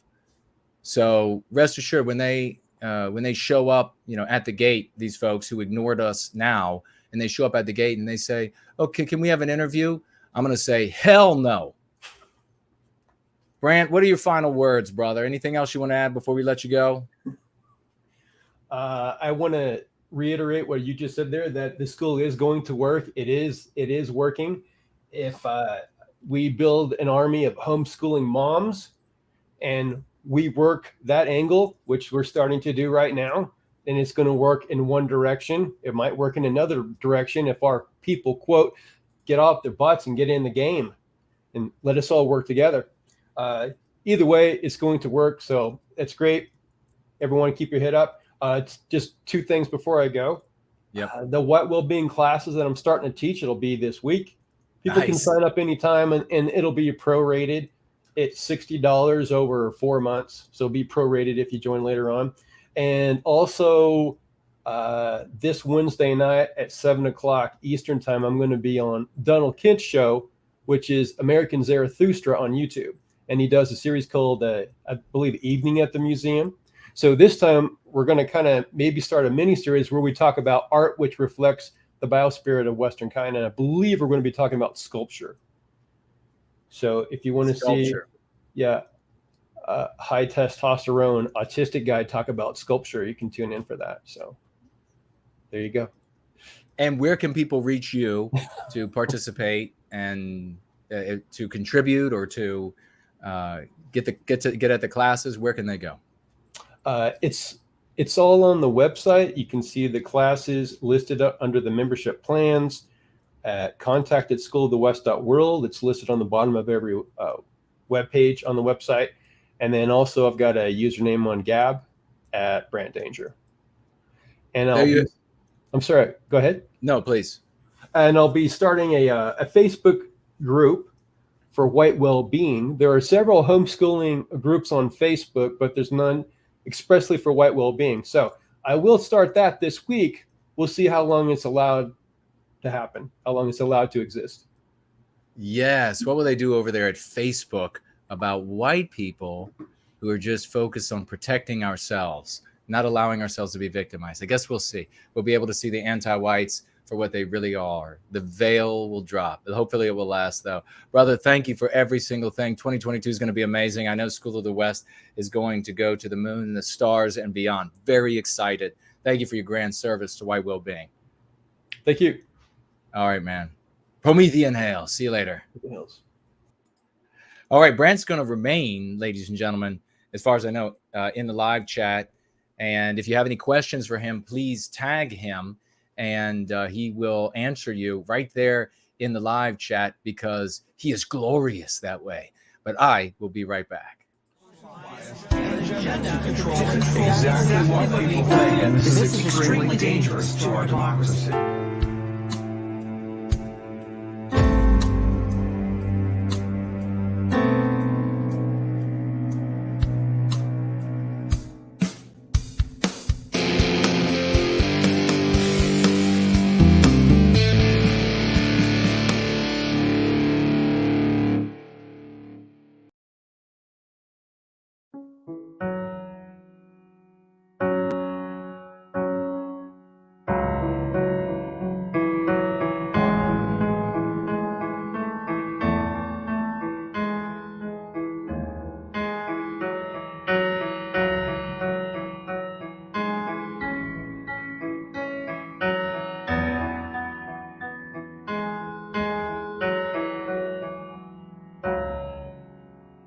I know none of this is easy, that the future could go up in flames when the struggle is too heavy.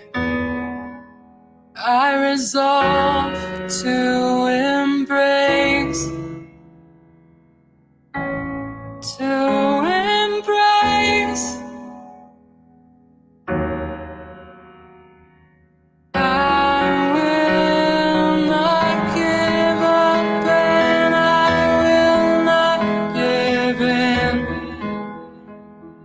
They can sink my ships, and if I have to, I'll swim.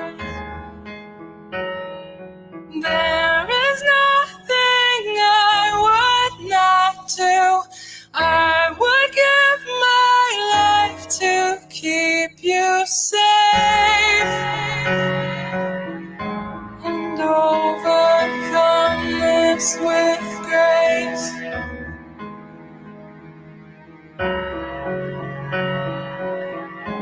And overcome this with grace.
To keep you safe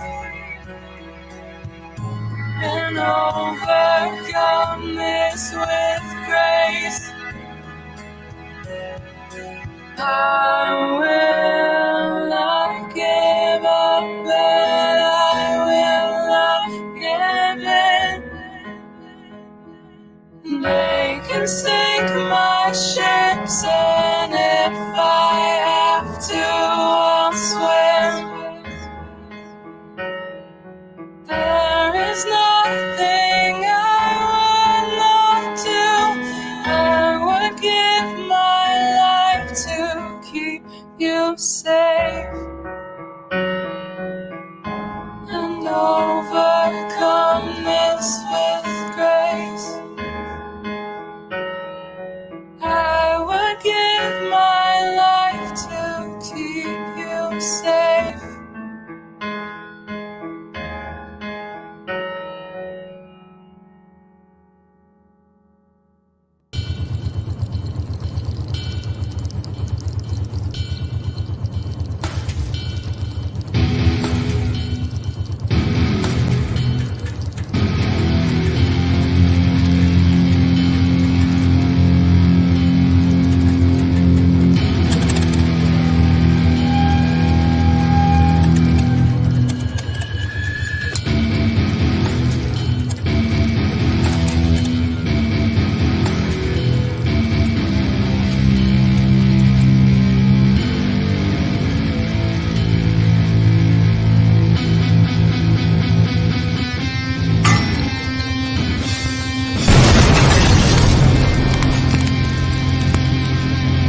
All right, let's get a big round of raucous emojis for the very one and only Olivia Key. That was so beautiful. And can you imagine this woman singing and using some of the lexicon dialectics about, like the harm being inflicted on our people, and how much that hurts, how much damage it does, how it ruins lives. And how many, just think about the women who would be listening to that kind of music, this beautiful voice of Olivia's, and listening to singing about our suffering. It could be very powerful. I'm just saying. And let's get that what we just ran there, of course, was Groundhog Fury, the gears of the anti-white machine. Big applause. We expect him to do wonderful things, magnificent things. Big Happy New Year to him in 2022. And I didn't get to mention earlier that brand new piece of video that you saw was from No White Guilt Clips. And it is fantastic. Be the voice that our people need to hear. Damn right. And he is epic. So big round of applause, raucous emojis for that champion. And now we are going to actually, you know what? Let's take a look at what you all are saying. I'll take a quick look. Please do tag me. And I jump over first to Odyssey. Hello to everybody over there on Odyssey. It is live. It's working out perfectly over there. Let's see. Who's over there? Somebody with Sierra and Alt Media, and White Healing is over there, a great champion. Wonderful to see you, brother. Financially gifting $10 over on Odyssey, and he writes beautifully this: thank you, Brant. Remember, folks, a kind word, a dollar, a way to go, a pat on the back. We have to support each other. Look at what the anti-whites do. They hold these big celebrations. They give away these very bizarre looking trophies. They give people like wild names like Master Ruler of the Universe or whatever it is. And then they celebrate each other for being anti. Well, we got to celebrate each other for being white positive. Thank you for that. It's as much credit goes to the person doing the celebrating today as the person being celebrated, because of how important it is. So big hello to everybody watching over there on that platform. Let's check out the D Live. And Jack McDaniels is over there. And so is Jilly Storm. Hello to you and Happy New Year back. She wrote, Happy Promethean New Year. Indeed, a Happy Promethean New Year. That's wonderful. And then some, I can't tell what that little sticker is. It's obviously the monitor is malfunctioning. And who else is over there? Roar and Misty, hello to you both and welcome. And is that Autorox? Hello to you and welcome. Great to see everybody that's over there. I Was Jack is there. And remember, tag me there as well if you have any questions for me. Let me spin around over here. Trophies and all. Yes, indeed. That's what we'll hand out. Actually, you know what? I'll take a look first at Cash App. And what do I see? The one and only I Love Jesus Christ. Back again with another $10 to start the new year 2022 off magnificently. Thank you so much, sister. $10 and writing here for white well-being. Amen to that. And we also have Art Acrobats financially gifting $2.22 apropos, my friend, 2022, and says, appreciate all white positive people this year. Yeah, let's do that. That's exactly what I was just saying. And I had even read we were on the same wavelength. And here also is the great Brad C., who we just celebrated a little bit earlier. $20 financial gift. Let's get a round of raucous emojis for this champion. And he writes here, Happy Promethean New Year. Amen, brother. Thank you so much for being here and being a champion. And another round of raucous emojis, this time for Nature's Dude, who $25 financially gifts us. Thank you so much. $25. And he writes, White positivity, white positive unity. Let's go. Amen to that. White positive unity. Let's go. That's nature's dude, a champion that keeps showing up here and serves to white well-being. We love it. Thank you so much. And we'll spin around this way. What's happening over there on entropy? Let's see. Wow. The great 4-0. Rogers emojis. Keep them out, ladies and gentlemen. Wind them up. Put them on bath salts, whatever you have to do to get them real fired up. And then let them loose. That bath salts or catnip, I think is what it is. Those are your choices. And you have 4-0. Financially gifting $50. 50. Thank you so much, brother. And he writes here, Happy New Year, brother. Well, big Happy New Year to you as well. The Roaring 20s. The train is only just getting underway. The steam is belching from the boiler, and we're moving. We're going to make it happen. Casual Cruising also here with a $10 financial gift. Thank you so much, and great to see you, brother. Writes with that $10. I just want to say that I deeply appreciate you taking the time to attend Ernst Robert Almgren's stream. He's an acquaintance of mine. Wonderful. And I look forward to discussing white well-being and its practices in detail with him. For Swedes to once more be considered balanced diplomats is my dream. Amen to that. And that would just be beyond magnificent. Just spread white well-being there. It's obviously in some places it's going to spread quicker than others, but there is a universal sickness. It's called Antiwhitism, which means you only need one key to take it down, and that is the practice of going free. So let's see these different countries: Sweden, Norway, Iceland. Let's see some of these places just shrug their shoulders and dump the anti-white ideology of anti-whitism right into the ocean, so it can plunge back to the depths of hell, and we never have to deal with it again. That would be really magnificent, especially in these places. Think about how many lives we can save by helping people to inoculate them, so that they don't fall prey to the, oh, well, we can just bring in another 1 million of these and everything will be just fine. Don't worry, we vetted them, even though there's no paperwork in their countries or whatever. We've asked them to give their honest opinion about things. Will you kill us? No. Welcome in. Here's your benefits card. Profit pandering, where this is the going free lesson of the day, ladies and gentlemen. This will be, I think, in iteration 3, right after I begin my rap career. And but seriously, profit pandering. What is it? What's profit pandering? This is something that I've observed over the years that has undermined many an effort. And irrespective of where the effort starts within the white sympathetic sphere, how white negative it is when it starts. And if you have questions about profit pandering or what we'll talk about next, which of course is more of the ways in which we are victimized that you can share with your friends, family, and strangers, tag me, speak up. You can jump into the question widget on Entropy. Your question won't disappear, or unless you or I delete it. So you could do that, or you could just occasionally tag me in the live chats, and I will eventually see your comment or question. Profit pandering.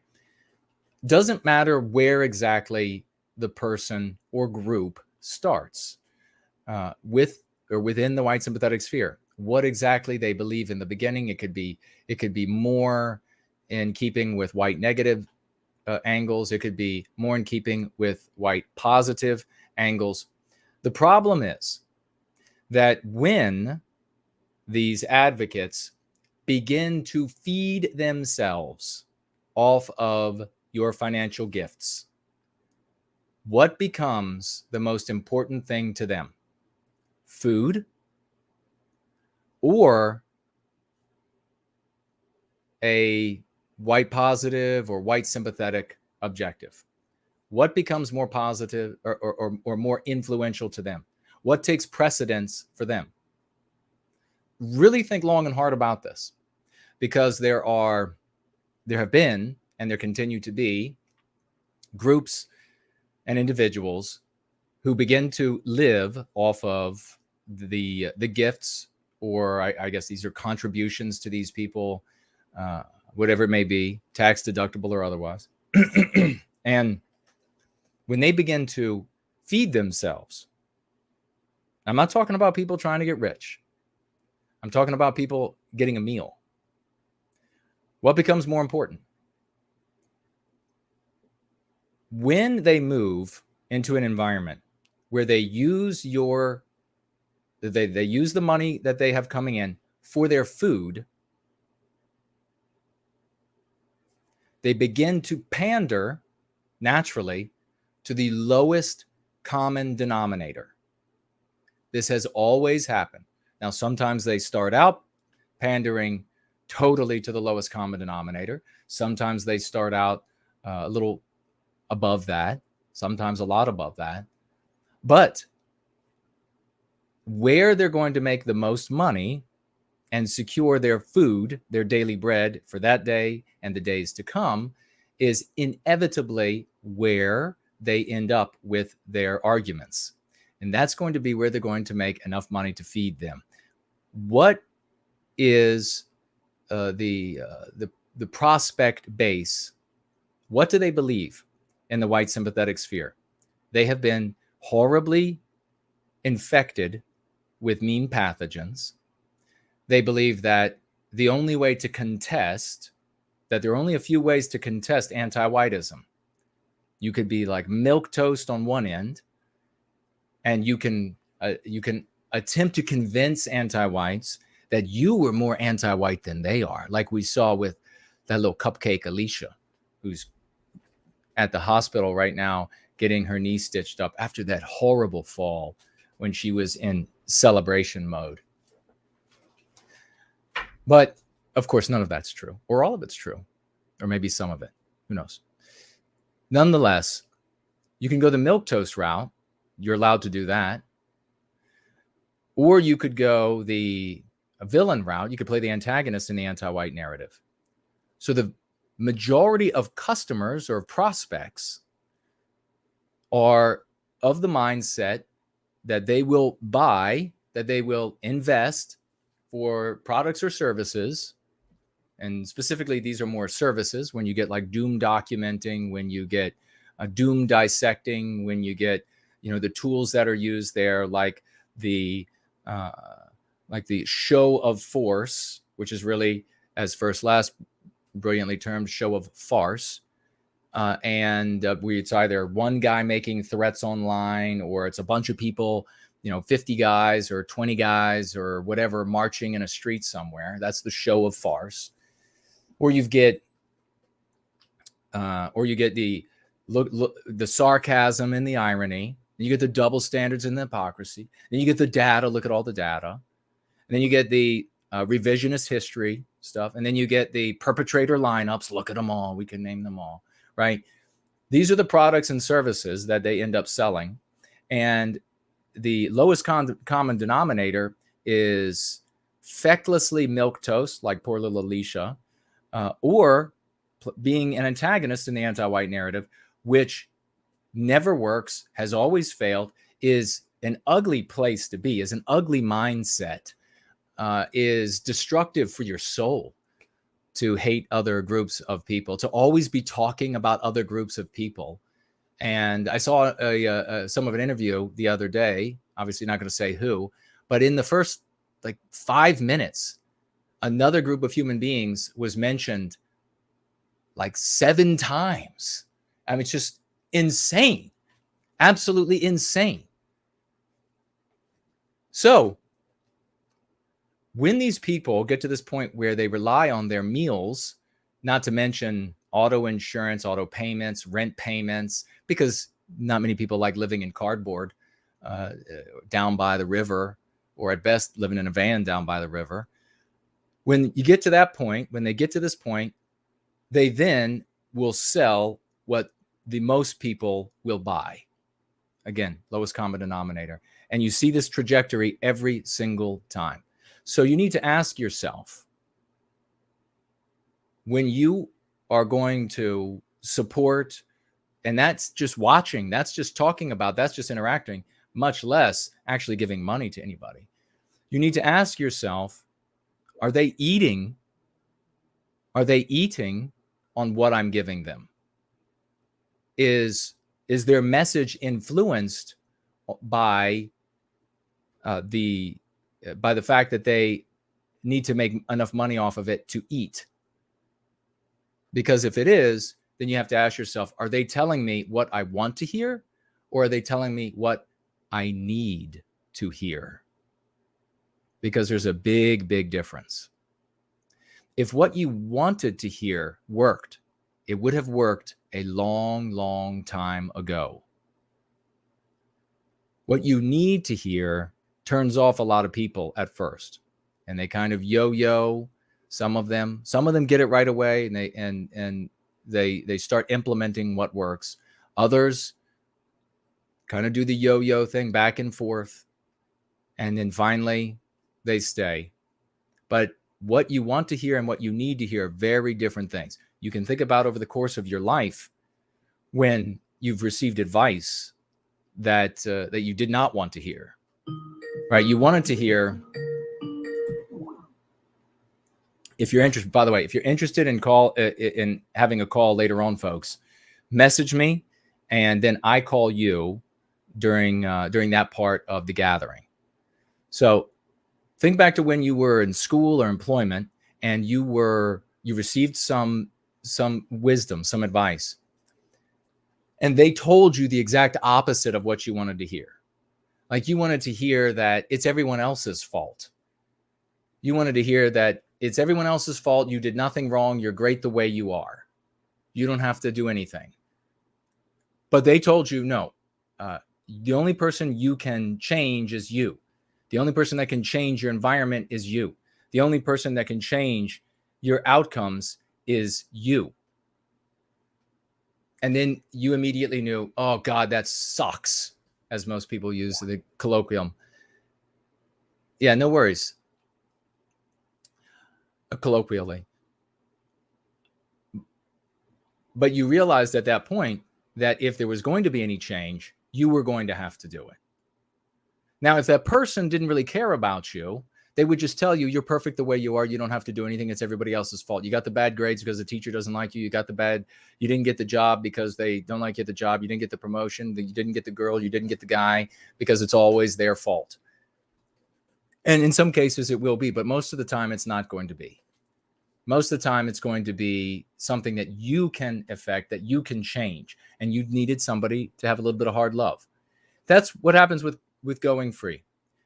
I've decided, and I'll just take a quick look at some of my notes before I wrap this part up.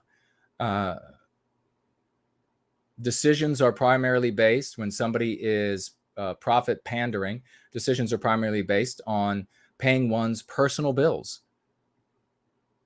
And eventually, their message is totally based on paying their bills, their personal bills.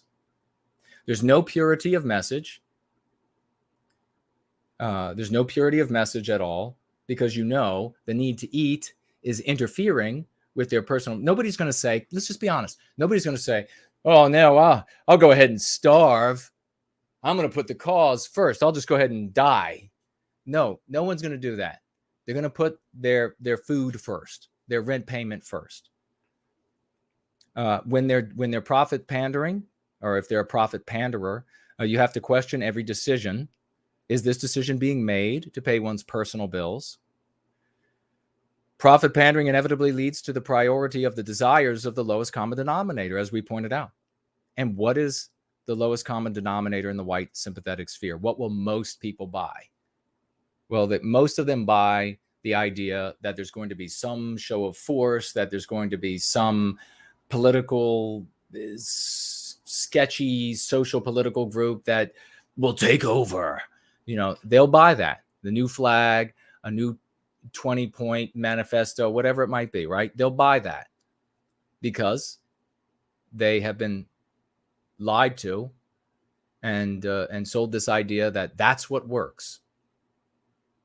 So you should always look with a healthy bit of skepticism when somebody is putting food on their plates with the dollars and the support you give them otherwise, watching them, attending their things, talking to others about them, introducing other people to them. You need to keep that in mind. Now, when it comes to me, my idea, and I have told you all this for a very long time, I never put food on my plate with a financial gift. Perfect scenario for me, and it has always been this way, is that I am able to sustain myself off of money that I earn, acquire elsewhere, and then I'm able to always use financial gifts in ways that I feel are most productive for white well-being, rather than putting food on my plate or getting biscuits for the dog, right? So that is where I have remained, and that is where I will remain for as long as is possible, and maybe that's forever. And that way, you will never have to worry about me ever making a decision. There will never be a conflict of interest, as there is with prophet panderers when it comes to talking to you all. I need to be in a place based on what our people need to hear. I need to be in a place for you to hear my message and to say, screw this, and walk away. I need to be in that place. And if my food depends on you adopting what I am talking about, what I'm saying you need to do to be a better person so that we can recapture our destiny, then there's a conflict, because a rumbling stomach and looking through the little hole that I carved out of a cardboard box for the window is a serious issue. It would seriously be motivating a person to say, well, maybe just tell them something a little different. Get them to stick around. If I wanted to sell people, the most people, if I wanted to create an overnight, and I wouldn't want to because I'm not a drug dealer, I don't want to continue to give our people what harms them.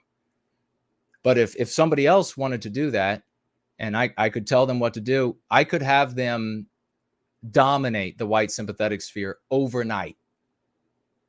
I know exactly what the sick people, our sick brothers and sisters out there, because they're all sick, what they would want to hear, what they would immediately come running with their dollars and their accolades and etc. for. I know exactly what they want to hear. Could dominate all of these others out there overnight. But I would never do that. It's like a heroin dealer. He knows that you want heroin. And so he goes out to give you heroin. I'm not going to give you that. I'm going to give you the cure.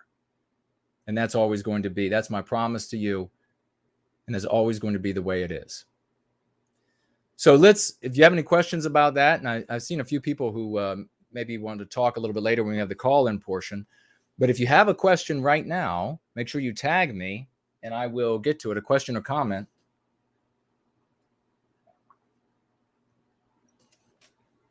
And remember, those who I call and bring on the stream with me, if you get on there, this is my house.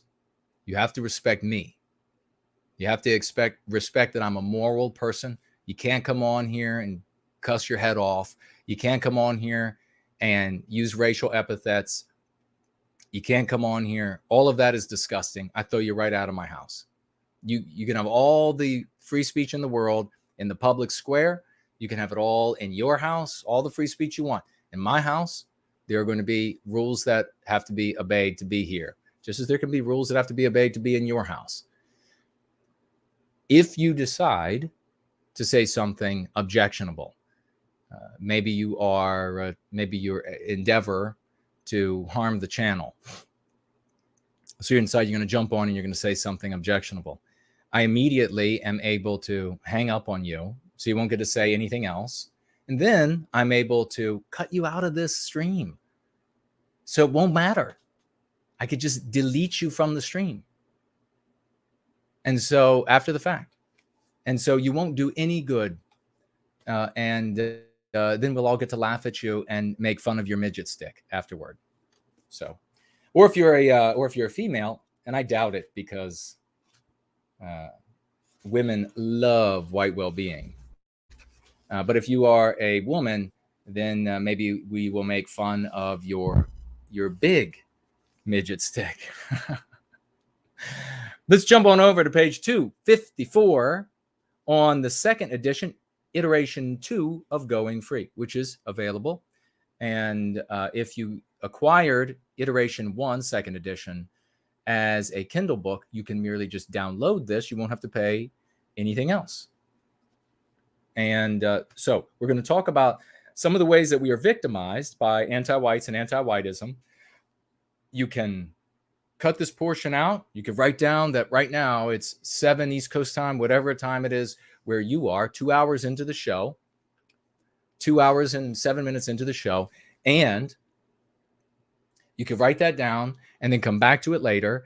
And you can jot these things down, these ideas, so that when your Aunt Ditzy comes over to the house and she's, the one that has a bunch of like dead animals in her house and he has that weird smell all over her.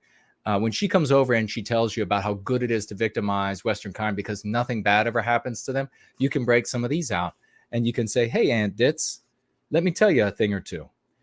So on page 255, white experiences don't matter. White suffering doesn't matter. White joy doesn't matter. Whether or not a white person succeeds in life doesn't matter. All that matters is non-white experiences, non-white suffering, non-white joy, and whether or not a non-white person succeeds in life. All of that conveys to us the ugly reality that the regime puts a low value on our people and therefore a low value on us as individual members of our people. We also have, and if you have questions about any of these or you've tried them out and you want to share, tag me. I'll take a look. We have, there is a huge push at our universities and places of work to make those environments comfortable for non-white people. And it doesn't matter how uncomfortable it gets for us in the process of making it comfortable for them. We have here, we are hauled before anti-white tribunals at our universities and places of work for deviating from anti-whitism or merely offending an anti-white. And when we are not fired or expelled, we suffer permanent stains on our records. So you'll have a lot of these anti-whites that'll say, well, at some point in the past, a non-white person was hauled before something and they were castigated. And so therefore, we need to victimize Westernkind. Nothing happens, though, to Westernkind, nothing bad. But you can then say, actually, we're hauled before anti-white tribunals for just merely deviating from anti-whitism at work and at school.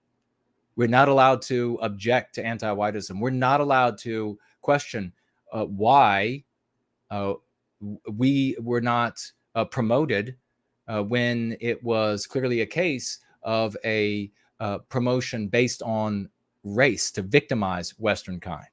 You do that and you get hauled before an anti-white tribunal. We continually fear, and this is one of the biggest ones that is a psychologically a significant harm to us as a people and as individuals. We have to continually fear social lynching, which begins with an anti-white slur and then often ends in ostracism and character and career assassination. Think about that. Character and career assassination. You probably are having a hard time really comprehending, because of what we were raised in, this anti-white narrative, having a hard time comprehending exactly how harmful that is to a person. Well, I want you to imagine for a moment that there is a non-white race out there that has to fear their whole lives. So it's something that's recurring in them.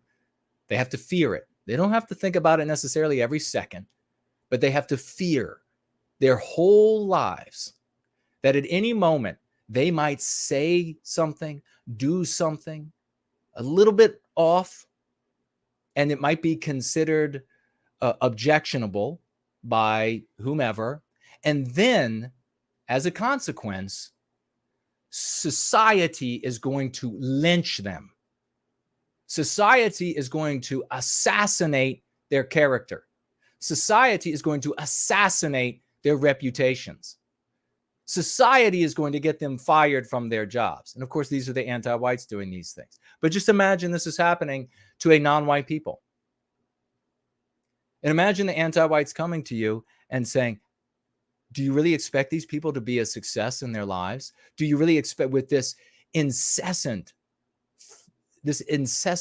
monster hunting them from the shade, their whole lives they have to worry about being dragged out before some group, some part of society, so that they can be set upon, so that they can be ostracized by their community? Now you begin to see anti-whites can't even come anywhere close in the anti-white narrative to describing something for non-white people that is actually happening to every single one of us. And that's the social lynching, this anti-white social lynching that we have to fear. Oh, did we say the wrong thing at work? Oh, did we say the wrong thing at school? Oh, did we say the wrong thing with the in-laws or with the family members? Am I going to be allowed back? Am I going to be thrown out? Am I going to be hauled before an anti-white tribunal? Am I going to be passed over for my promotion that I deserve? It was just one little thing that I said. I object to this happening to white people, or I object to being victimized, or object to these anti-white double standards, or whatever. It was a little thing. And then I'm going to get the news that, cousin thus and such says she never wants to see you at her house ever again. Now everybody in the family knows. And then the wife or the girlfriend that is so sensitive to what everybody thinks is suddenly screaming at you. What did you say that for? What did you have to think that way for? Now look at what they think about us. White people have to deal with that our entire lives. That fear, that incessant in the background fear our entire lives. Non-white people don't suffer any of that. But just imagine a non-white group having to deal with that. You would never hear the end of it. And what's more, it would be the one legitimate claim then of non-white suffering. If non-white people actually had to fear social lynching, ostracism from their families and their communities, character and career assassination for saying a little something here, saying a little something there in defense of their people, even accidentally, not fervently excited enough about victimizing their own people, you would never hear the end of it. And of course, it would be true. Think about how that would affect a non-white group, because sometimes, it's hard for some of our people to think about our own victimization. We can see a suffering animal, like a dog or a cat, and we think, oh my God, that's terrible. And it elicits all of this sympathy. You see suffering or starving white children, and it's not feeling it. People don't feel it. So since you don't feel it for us because of the brainwashing of anti-whiteism, just think about, in all seriousness, in all genuine, imagine like imagine like a 30-year-old, say, non-white person, pick your non-white race, and imagine the poor soul having to deal with a lifetime of fearing saying the wrong thing, of having to champion the victimization of his or her people, of having to always steer carefully through the thin ice of every social conversation, of every conversation at work, having to navigate that with the utmost care. Oh, did I get a little too close to saying something there that sounded like I wasn't as fervently behind the victimization of our people? Have I pissed off these folks now? Am I going to be socially lynched? Imagine how awful that would be for that race of people. Well, my friends, that race is you. And until we advocate going free in 2022 with the utmost heroism and fanaticism, it's never going to go away.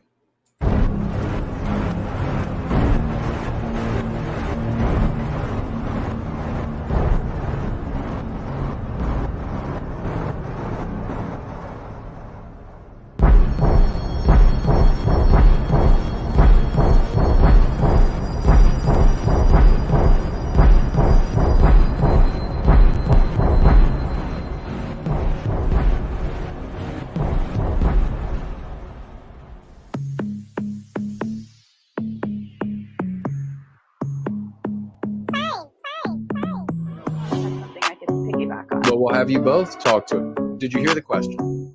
I did not. Okay, the question is specifically for you. Where did you gain your resistance for not dating non-white males? Honestly, I think it was just very instinctual. Well, we'll have you both talk to it. Did you hear the question? I did not. Okay, the question is specifically for you. Where did you gain your resistance for not dating non-white males?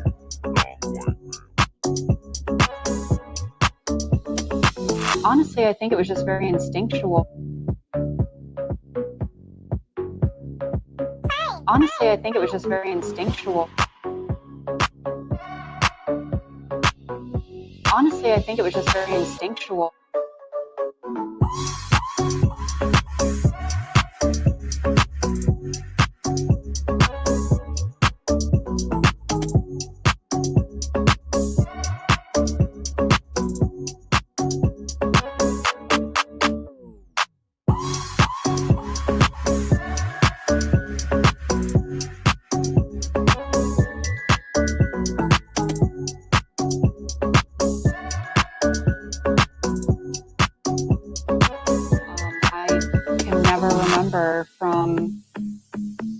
When you start being attracted to males and everything, never once did I really ever look at a non-white and thought I wanted to breed with them at all.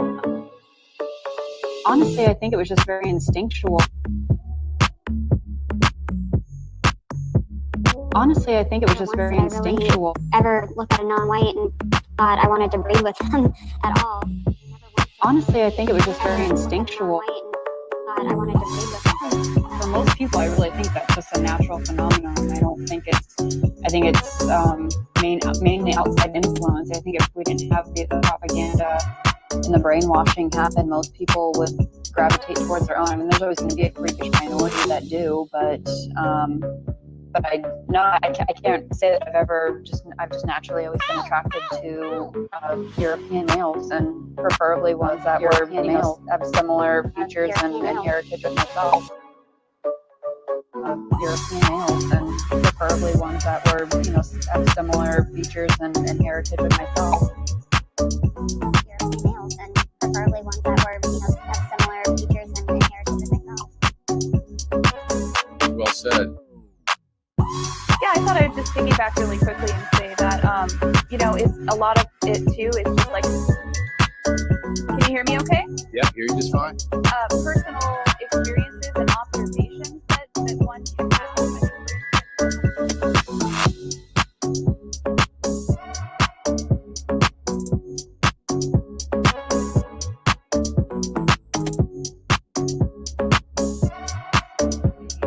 Ever look at a non-white and thought I wanted to breed with them at all.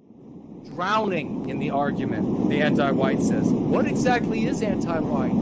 You have got to be animated with the righteous passion of reclaiming our destiny. We are the heroes of this era.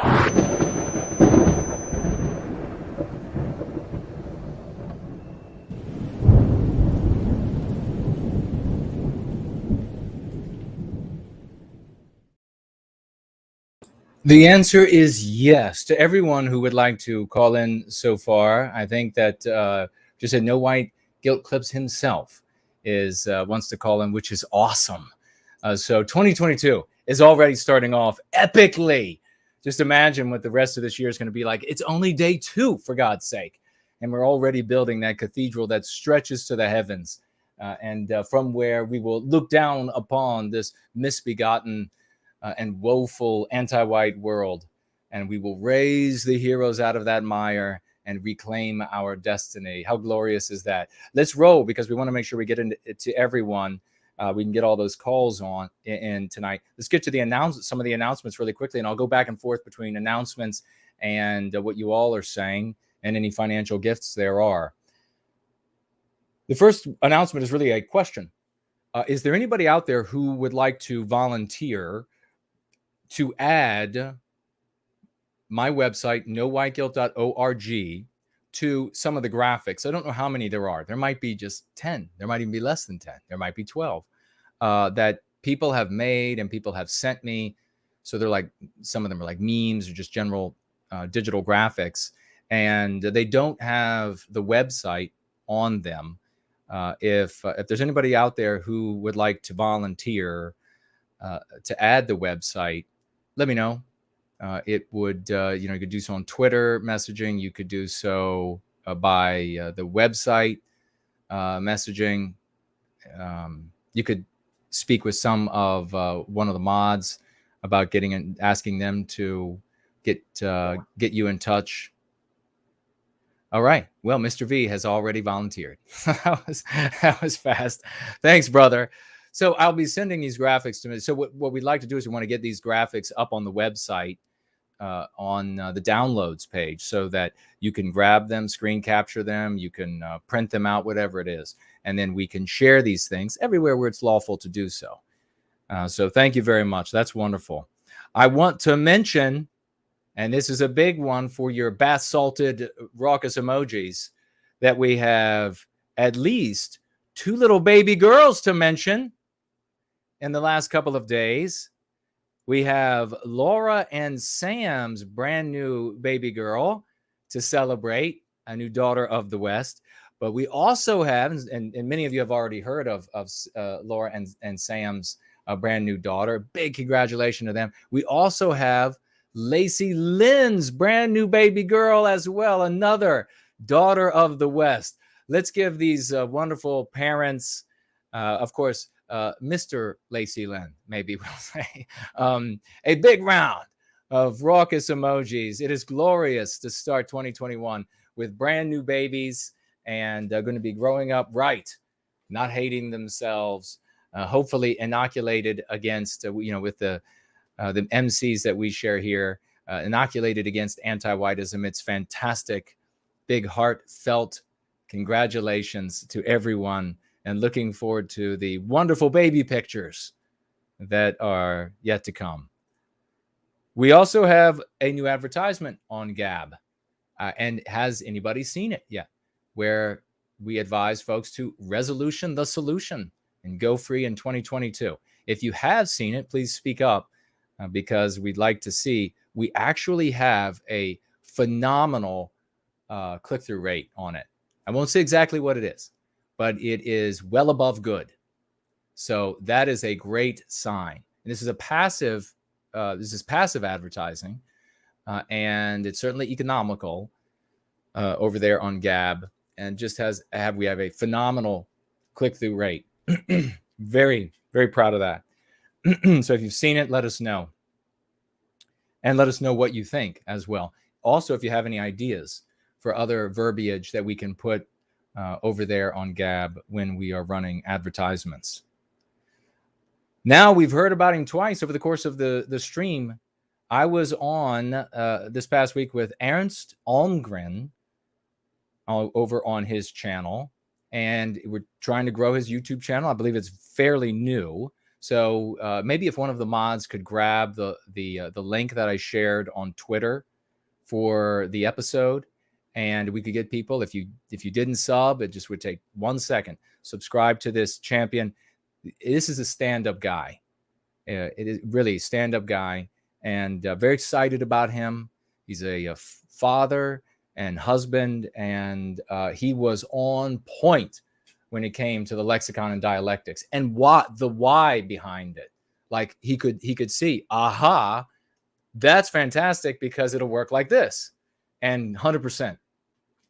So very excited. We talked for 2 hours over there in our conversation. We talked about, let's see, why it's important to object to anti-whiteism and not just an anti-Swedish or anti-English sentiment. That's the nationalism of yore. And in another day, when we have lots of time to talk, we can talk about the fact that the age of nationalisms is dead.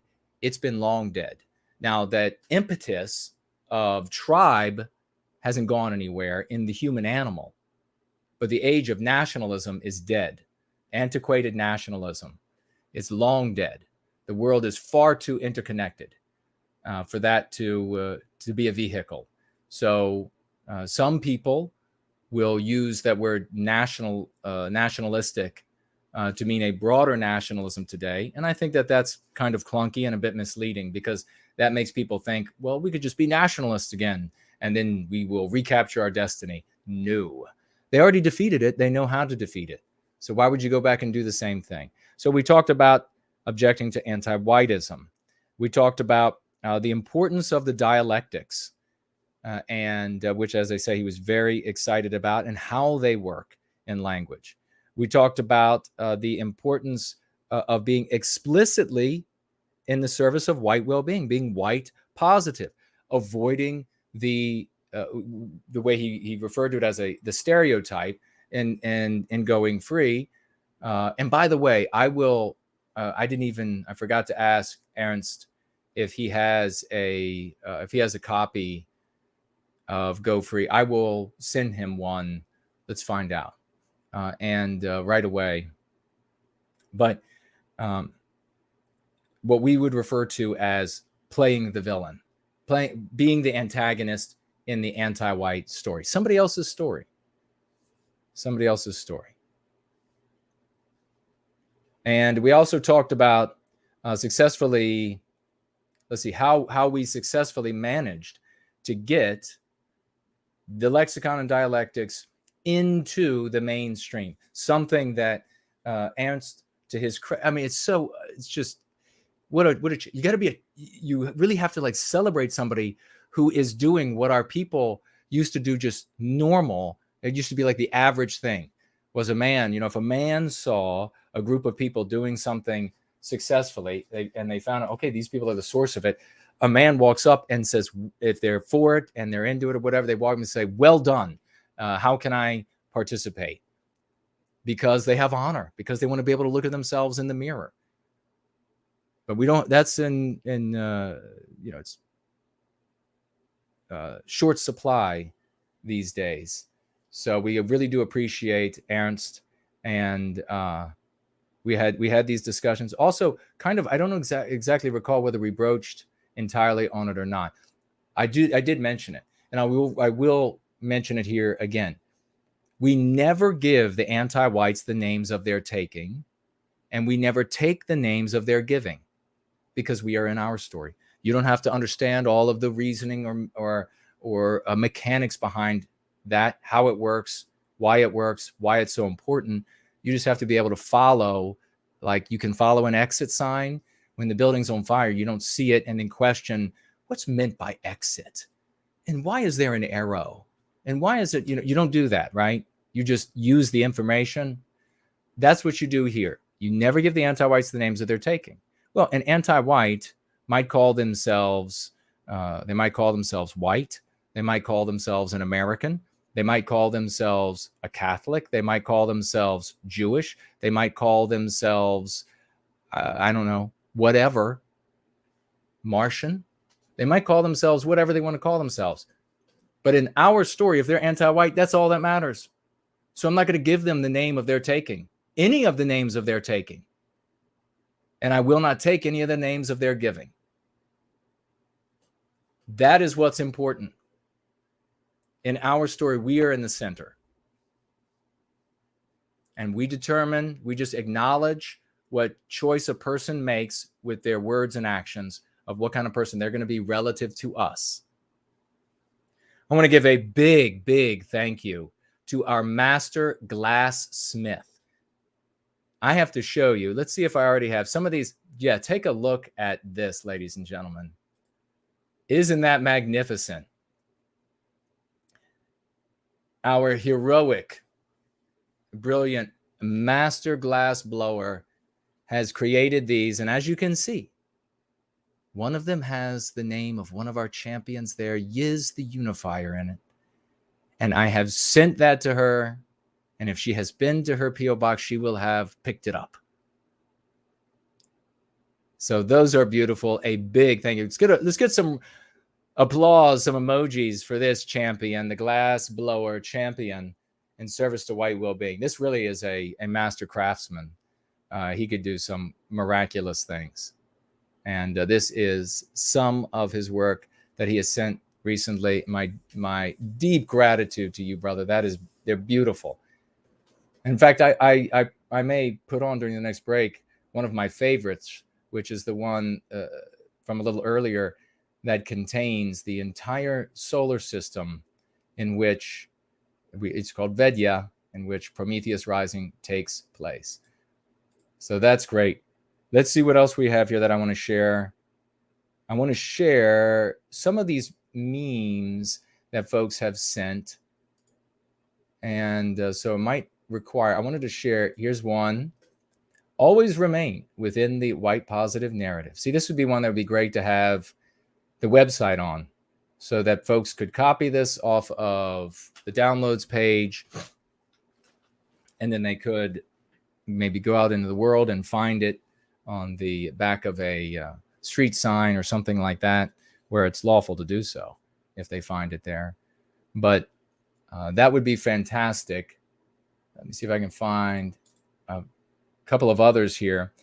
We want to thank, I can't remember who made that one there, but the next one, we want to give thanks to Promethean Healing for this one right here. And he did as I asked. He put his name on there so that we would know. In the victimization of our elders in nursing homes, these hush crimes go unreported. NoWhiteGuilt.org. That's beautiful. While they're up, you can screen capture them and then, of course, share them anywhere you like. Let me see. And what was the other one that I wanted to? I think I had more than those. I think I had this one as well. And there you go. I don't think I have your the individual who made this. If you're in the live stream, speak up, please. But thank you for putting the website on it. And I think we have one more. Who was that? Darn it. Wait, it was Overton Window. That's who I think it was. Well done. And thank you for that one. And I think we have one more that I wanted to share with you all before I take a look at what you all. Oh, yes. Take a look at this. This is really remarkable. This was in, I'm about to show you, this was in a video, totally unrelated. A video that popped up for me, has nothing to do with socio-politics or economics or anything, but it was very strange. Take a look. Notice anything? It kind of looks like an eindolon in the sky. Very interesting. It's a beautiful, I just screen captured it off of somebody else's video. I didn't even watch the video because I was like, why is this recommended? And they were skiing, or they were beginning to ski, and maybe somebody was snowboarding and somebody else was skiing. But I immediately noticed this, and it was a very interesting thing to start 2022 with a video recommended just randomly that has a giant eindolon in the place of the sun. So in other words, this is a video. Somebody is videotaping themselves This was not white positive people or white sympathetic people. Nothing, no connection.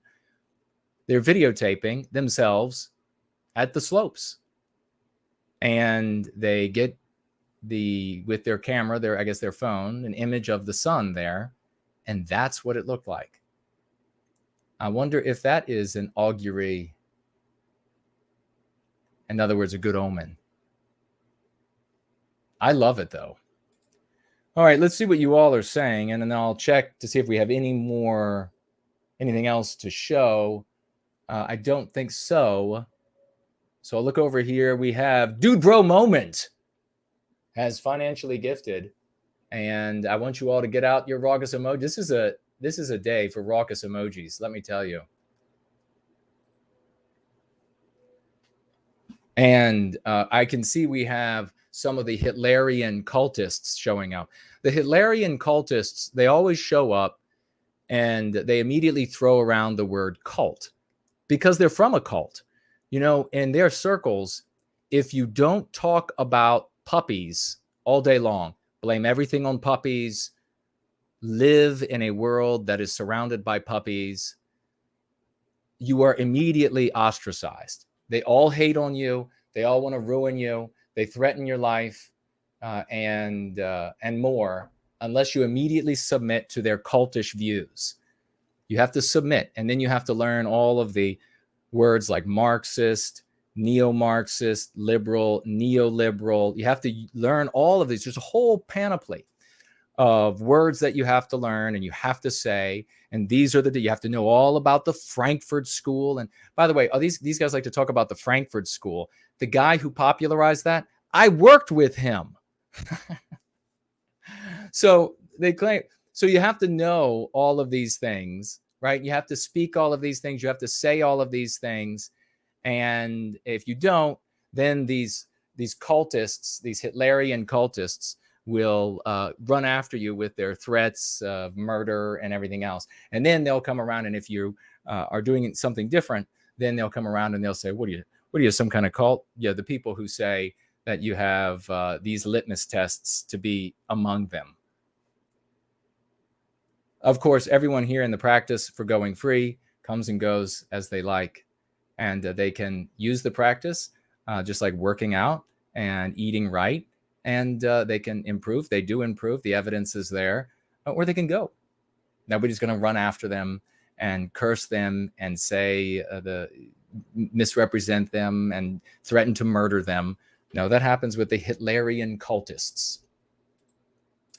But what we do have over here are great champions like Dude Bro Moment, who financially gifted $50 US, 50. Let's get a big round of raucous emojis for that champion. He writes here, anti-whitism is abhorrent. Fantastic, brother. It is absolutely abhorrent. And thank you so very much for that financial gift. $50 US, folks. The great Rory Herbert is with us, financially gifting $5. Thank you, brother. He writes, did you hear that Sarah Khan, who derided Mark Collett and Laura in a document she presented to the UK government regarding, quote, hateful extremism, close quote, has just been made a Dom Commander of the Order of the British Empire in our New Year's honor list? Wow. Well, what a surprise, right? We shall refer to her as the Great Dane. Or dominatrix, whatever. What a surprise, because this is their evil. Regrettably, they've taken over. I did not hear about this, but regrettably, they dominate all of these institutions. So the dominatrix commander of the Order of the British Empire, or the Great Dane, whichever you prefer, maybe it's a Great Dane in dominatrix gear. She's been awarded that. And apparently, according to Rory, and what an institution that must be. Great respect. Great respect. Meanwhile, all of our brothers and sisters, heroes who have fought, bled, worked, laughed, made love, raised children, lived lives, struggled for, thought about everything under the sun, invented for, gave their lives to the United Kingdom, and down into every single different branch of group of people there and all of their idiosyncrasies. All of them are rolling in their graves while this happens. Then we have the great Yiz the Unifier back with another $10. Thank you, dear sister. She writes, in the city I once lived in, I refused to not talk our people's plight. I got death threats. Some of them trashed my car. I was reported to the authorities for being anti-white slurs. I lost my career, she writes, my home, and the family I was building. Our people are right to be scared. Go free now. Kip, and a little white heart emoji. Well, that really hurts my heart. Yes, I hate hearing that. I know so many of our champions have suffered. And you know what? It is those sorts of memories of that pain and that fear that you've had to deal with that I know is you have turned into a fuel to change your life and the world. And every time you take a step doing that, you pay back those SOBs 100-fold, who threatened, who intimidated, who got you fired, who vandalized your vehicle. So God bless you. I'm so sorry to hear this. But yeah, folks, absolutely listen to Yiz. Go free now. 2022 is the time to make it happen.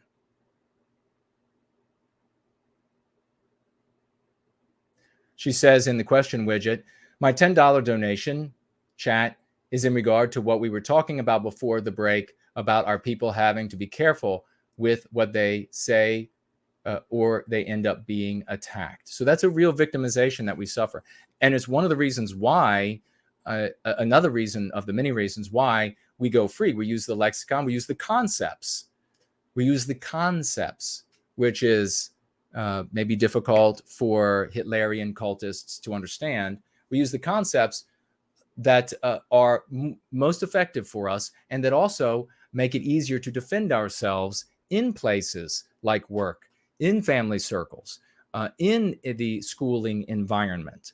You're going to have far greater chance of being able to successfully navigate and morally do so with pride, successfully navigate the anti-whites bristling if you are coming from the use of our concepts, a place of love, truly a place of love, hope, and redemption for our people, rather than a antagonist in the anti-white narrative. That will always end up bad for you.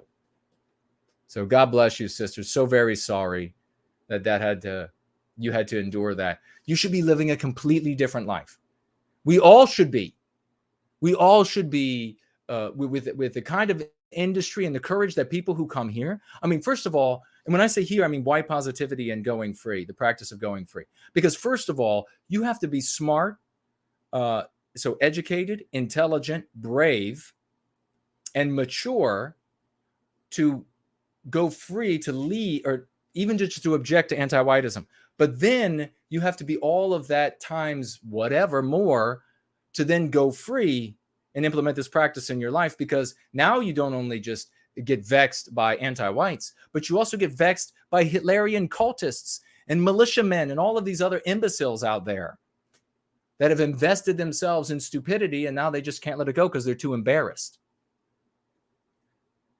The great Sloths has financially gifted over here on Cash App, and I'm going to get to what you all are saying in the live chat right now, and we're going to move right into the content creator to share and some quick mail, and then we'll be getting to some of the comments that have been written and your calls, so don't go anywhere. The great Sloths, a true champion, and in 2022, going beyond the heavens.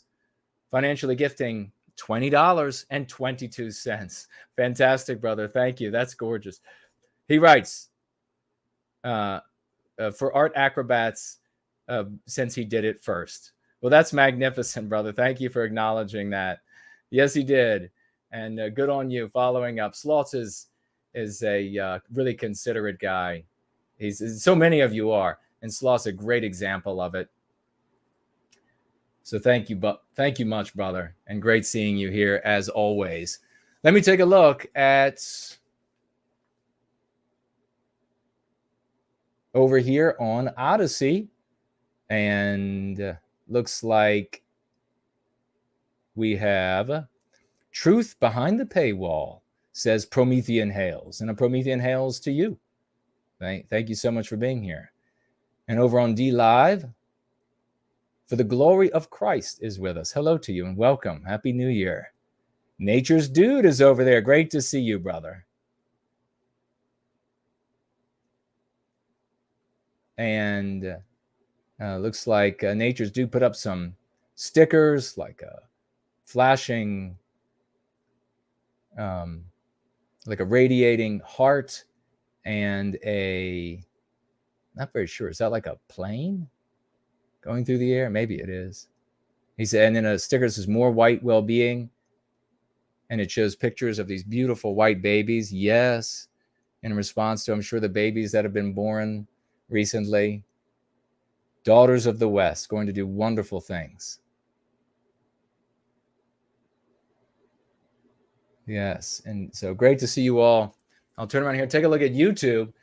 How are you all doing over there on YouTube? I'll slide through the course of champions. And look who's here, the great Raymond Foster, who made that video we played a moment ago with the big, beautiful lips on the screen. And Jay Link is here. Promethean Healing, great to see you, brother. Ursa Major, great to see you. Lockie is here. Hello to you. Nathaniel is here. Great to see you, brother. Happy New Year. The magnificent Kevin is with us. Hello. Vexed Peril, hello to you. Laura Taylor, hello. Heilig is here. Hello to you. I'm just looking through. Remember to tag me if you have a comment or question. I will. And 0022 is with us. Welcome, welcome. Let me get some more of this fine coffee. The world goes round on coffee.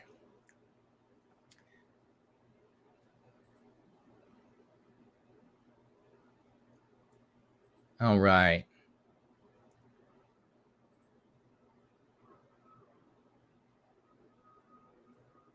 And who else do we have here? First, last, Kingdom of Vinland. Great to see you both. And who else do we have? Folks, let's just make a commit. There's the great Jared George is with us. Holy crap. Wonderful to see you, brother. And we have Every Single Time is with us. Every single time. Spider is with us. Let's make sure that 2022 is just out of this world for white well-being, all right? Let's make that commitment right now that it's going to be out of this world. This is the beginning of the Roaring 20s. Don't show up late. Don't show up late because, by the end, by near the end of the Roaring 20s, we're going to be rolling around with, let's see,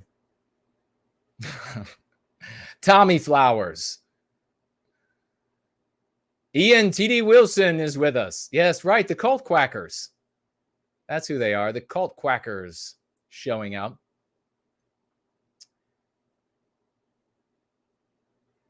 We're going to be rolling down the streets in cars with suicide doors, for those who know what that is, with Tommy Flowers.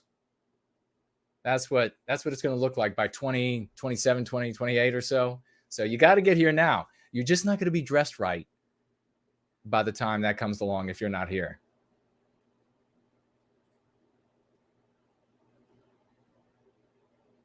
Happy New Year, Sir Thomas. Dr. Dinger, hello. Eric is here, hello. Anglo America is here.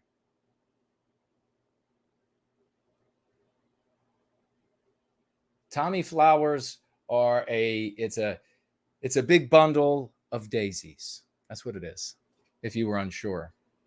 Just in case your imagination was wandering around and you were thinking of something that might not be right.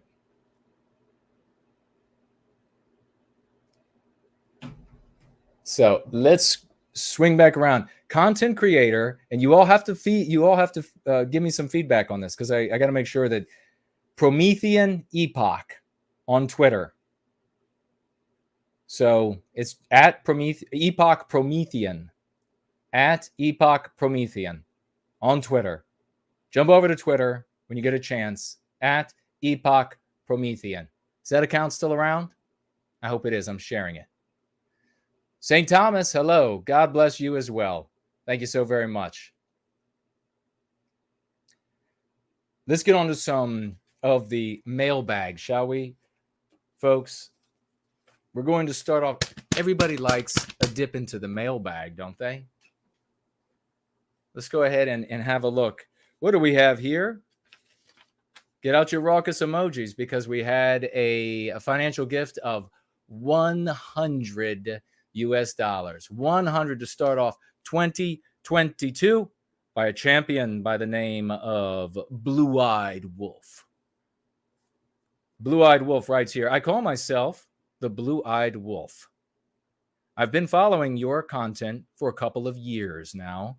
I am impressed by your vernacular and your unique way of doing things. So perhaps you are impressed by my use of hippopotamonstro sesquipedalian words.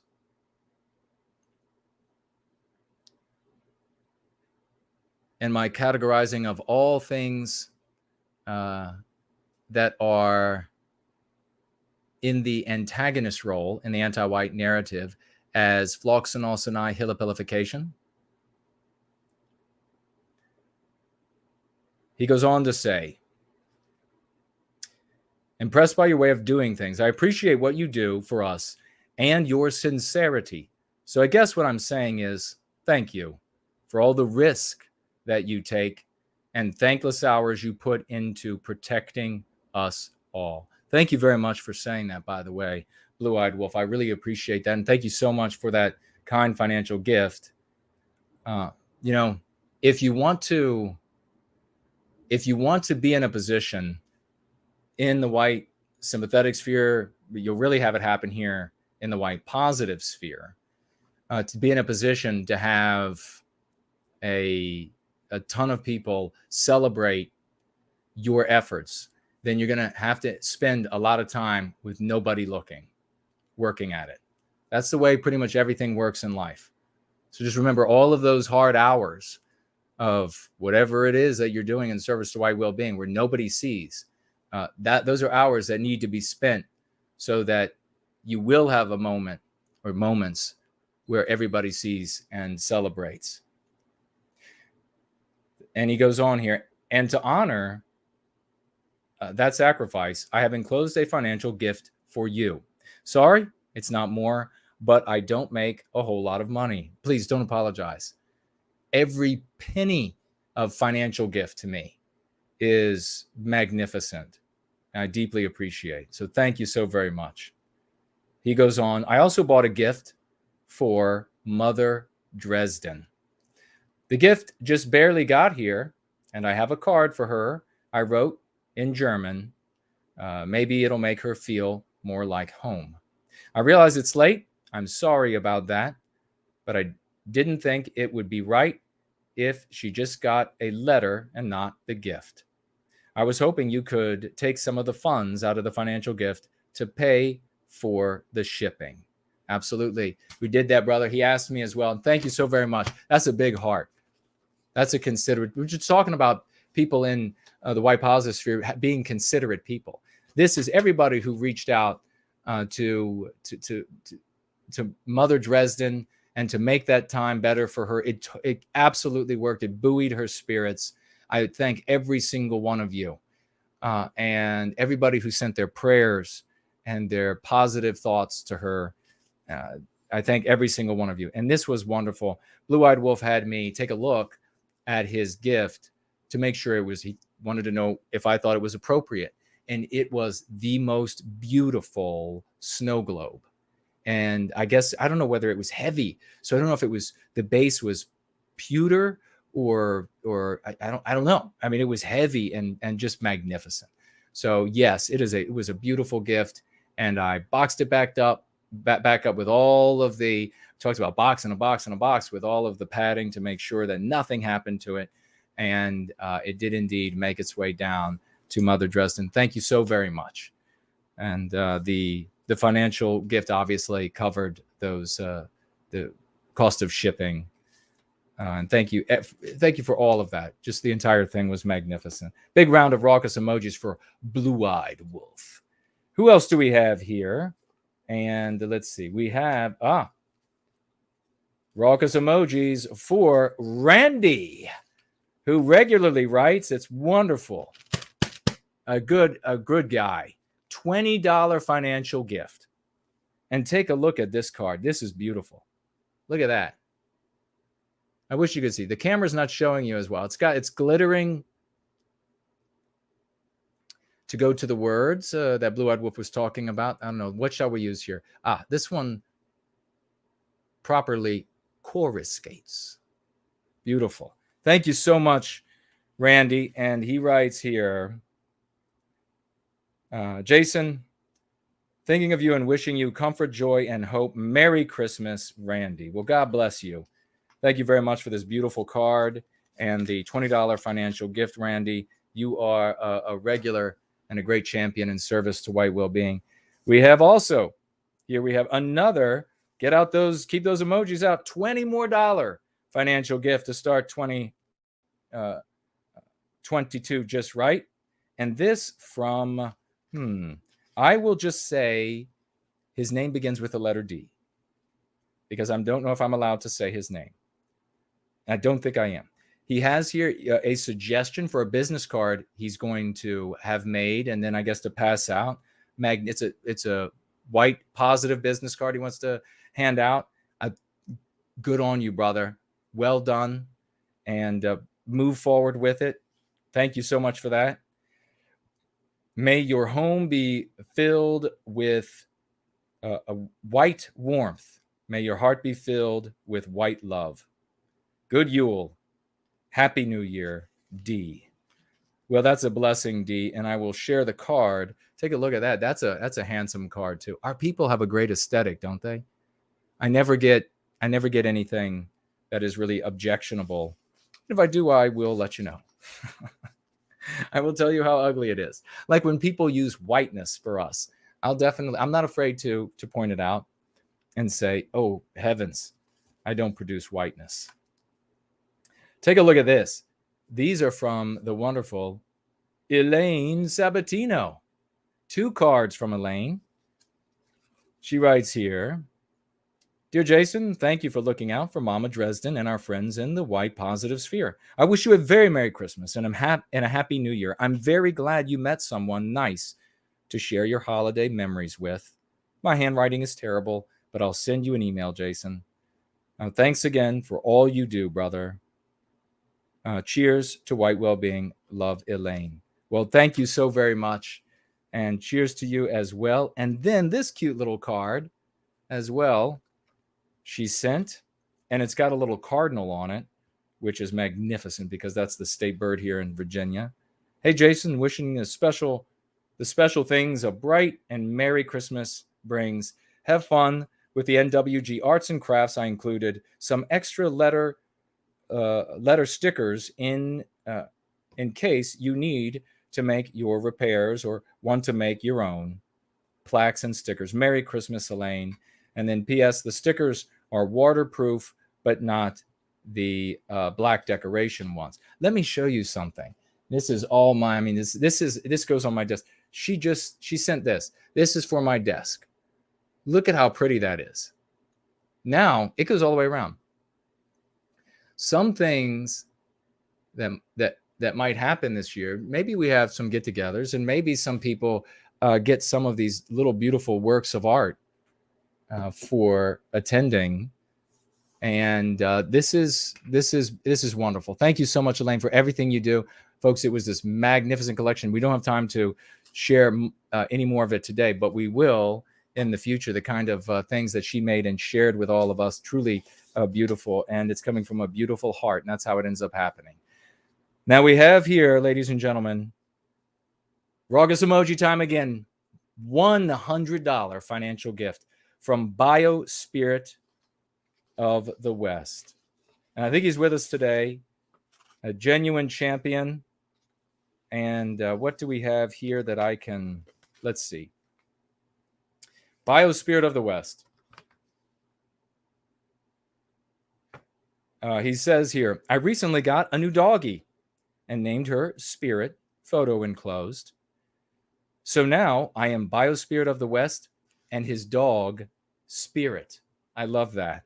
Isn't that wonderful? And he has an idea here for 2022 as the OE moves forward. Create an option to make tax-deductible donations through a tax-exempt charity. I suggest this because many people look specifically for donations that are tax-deductible at the end of the year. He also points out that he is participating now with the California GFC and working together with those champions to recapture our destiny. And he continues to be one of the magnificent champions. And I don't know if I should say or can say another arena. And so very happy about that. A really good guy and doing wonderful things in service to white well-being. Thank you so very much.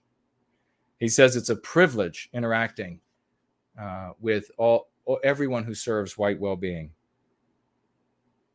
He says, I love all the outlets we now have for supporting white well-being. Merry Christmas and a very happy New Year.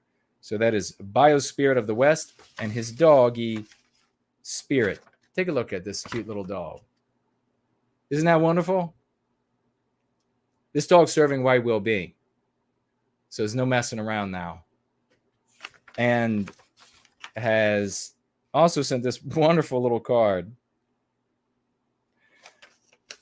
And it's got these dots and these, look at them. Now, it's a good thing that there's a champagne glass because we know that in packs, they kill people. Never underestimate them. That's wonderful. Thank you so much for everything, brother. That's magnificent. And I think that's all of our, I think we did get to, yes, we did. I believe we did. And we're going to keep rolling. So I will take a quick look at what you all, okay, we're good there. Didn't miss anybody there. But over here, we have on Cash App, Alma Lahar. Thank you so much. Has shown up $13.37 financial gift to start off 2022 and says, white well-being, happy New Year. Well, big happy New Year to you, brother. God bless you. All good things for you and everyone serving white well-being this year. Yes, Spider the deadly dachshunds. We know they kill people in packs. They run loose. If they run loose in the wild, you better watch out. Okay. We're going to jump over to these comments because we want to get to all of these calls as quickly as possible. The inimitable reptile writes here, this community and the practice of going free have made these the best years of my life. It's been an absolute honor enjoying 2021 with all of you. From the bottom of my heart, thank you and happy holidays. Well, thank you so much, Reptile, a magnificently talented and intelligent gentleman, and so very lucky to have him serving white well-being with us. We have here another one. You could say all the same things about Lovely Porridge, the hero down under. He writes, I've noticed that the more success we have, the more enraged Antnats get. One deranged Spurg has managed to write 10 articles on Jason in 1 week, accusing him of being too clean cut respectful, and that his pillow merchandise is tacky. Major daddy issues. When they see notable figures adopt our verbiage, they see it as the system trying to trick white people back into conservatism. So in their eyes, losing is a mark of honor, which shows you are a true dissident. If normal people become sympathetic to our views, well, you're just not being repulsive enough. This is how they justify the last 50 plus years of white nationalism. Leave them in the dust. They don't want to be helped, and they don't want to help. Thank you so much, Porridge. He is always this precipient just way to cut through the Bravo Sierra. And we love it. Thank you. Now we have Jennifer here with, I will go through this. I'm not going to read some names though, Jennifer, because I'm not going to call out particular individuals. But when I read through here, I thought these things were important for people to grasp. She says, I read the Guardian newspaper in an article they published in it's an anti-white article discussing, and she puts properly racism in quotes. We're listing so-called victims in this manner, calling them, I guess, homophobic, Islamophobic, and anti-Semitic racism, close quote. They were berated. Okay, so pay attention right there. The Guardian referred to people as homophobic, Islamophobic, anti-Semitic racists. Tacked the word racist onto the end of anti-Semitism. She says they were berated by the ADL and told immediately to alter it to the freestanding anti-Semitism, as they must never lock on racist or racism on the end of the anti-Semitism and anti-Semitic. They are indeed quite right to want to remove those suffixes and keep it pristine. Yes, we all know that the MSM encourages anti-white racists and anti-white racism to be the phrase of choice. And of course, we hear it all the time. Clever psychologists working for our victimizers have always been pushing these two phrases. We need to keep anti-white and anti-whiteism as pristine phrases similarly. Of course, while we have world-famous content producers with massive followings in the white sympathetic sphere, and then she names some people. Let's see. Unfortunately, these people say it all the time in tandem. Let's see. On the days, these people not only obsess about the powerful people who will not allow anti-Semitism to be tagged with the word racist. These people lock the word racist onto the word anti-white. What is infuriating is that these people, unfortunately, always keep the word anti-Semitic pristine.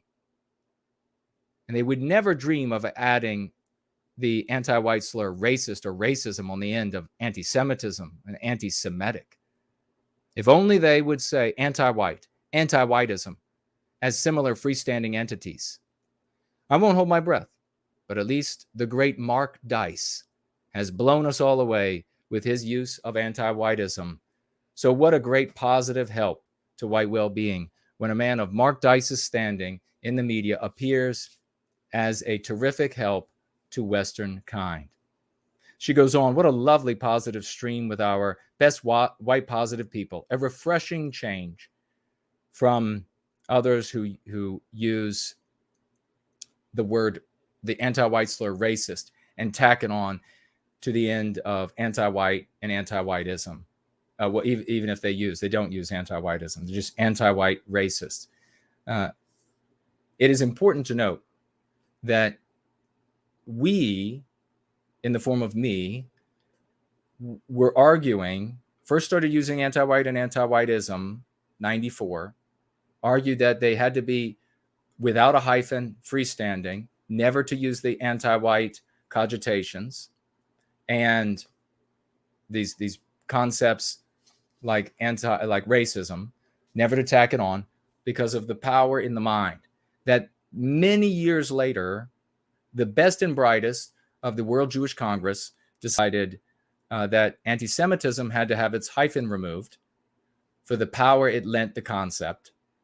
And now you have ADL reaching out to whomever, Guardian or whoever it was, saying, no, take racist off of anti-Semitic. It's just a thing in and of itself. But our people buck up. They just refuse to use anti-white, anti-whiteism. Has a lot to do with the prophet pandering. It has a lot to do with jealousies. And that's why we are just going to, like Porge said, the others who want to continue to do other things, more power to them. We'll do what we're doing. And in years to come, can we get an interview? Hell no. Meh, and this is an interesting conversation. You will end up having this conversation at some point. Somebody by the name of Meh, seriously. So the rest of it is probably methamphetamine abuser. What will you do if your child grows up and starts to date a non-white? This is a mean pathogen. This idea that white children are just hungry to biologically white erase Westernkind. That is the unspoken premise there. That if you have a white child, they're going to just go out there and immediately find themselves a non-white mate, put an end to this white race. Why? I've asked before. I've cornered these people. Why would they go get why not find someone? And I've actually had them end up saying, it comes down to these anti-whites end up saying, well, first of all, it's the right thing to do, they'll say, to put an end to the white race. They'll actually say that, these folks that I've talked to in the past, some of them. And other ones will say, ultimately in so many words, that, well, obviously they're going to end up with a non-white partner because non-whites are available and they're just preferable as partners in life. So the kinds of things that go through, these people are not good people. So when Meh asked this, I knew this was not an intellectually honest question. Presupposes that white children are all just on the verge of biologically white erasing us for the aforementioned reasons. I wrote back, your question presupposes that my children will be anti-white. What will you do if your children decide that they want to put an end to anti-whiteism? As you might imagine, methamphetamine user did not answer my question. Instead, he pretended like I had not said anything about his question presupposing that my children would be anti-white. Meh writes back, my question presupposes that a child who grows up in America today, and this is the deflection, where if you dig at these people, they'll say the two things I've told you, where 50% of the newborn children are non-white, will come into contact and befriend numerous non-white people. Romantic relationships will emerge out of these friendships as evidenced by the millions of interracial marriages all over the last several decades. So to pause there, again, if given a choice, this person's position, the methamphetamine user, is that white children will choose to biologically white erase their own people. Studies have shown, he scribbles on, that a child's non-shared environment is a greater determinant of life outcomes than the shared, i.e. home environment. Oh, what is this? What is this anti-white admitting to? That when they get access to white children at school, are you going to homeschool now, if you can? Or are you going to supplement? Or you're going to keep not supplementing their education? You're going to let them continue to watch the entertainment, news and entertainment media? Because this anti-white here is telling you, this is how we convince them that whites, non-whites, everybody's the same, but non-whites are better, and you'd rather date and reproduce with them. Ergo, the child is far more likely to be influenced by things they hear and see outside your home, which the anti-whites are only too happy to provide them. And they're going to hear and see these things outside the home, no matter what you do. So that's why you inoculate them with going free, with the meme curatives. That's why you teach them to love and respect and to treasure who and what we are as a people. Because if you treasure it, you'll want to perpetuated. If you're inoculated against the MPs, you won't be tricked out of lowering your guard and then wanting to destroy what you are. Make sense? This channel consistently espouses practical solutions. Do you genuinely believe you can convince your children to never enter into meaningful relationships with non-white people in modern day America, where 94% of the people don't have a problem with interracial marriage? So do you hear all of the anti-white positions here? The presupposition, the unspoken premise that white children, they just want to destroy their own kind. Of course, are there Jewish people? Are there black people? How are there these people, especially Jewish people? Because up until recently, with the exception of the distant past, if you want to accept that those are the same Jewish people as the Jewish people today, maybe they are, maybe they're not, I don't care. But how do they, if they're living in all of these other nations, how do they still exist? Because according to this person, if people just have an option, they're just going to immediately eradicate who and what they are. Of course, he's not going to hold that position for the other races. He's just going to hold it for white people.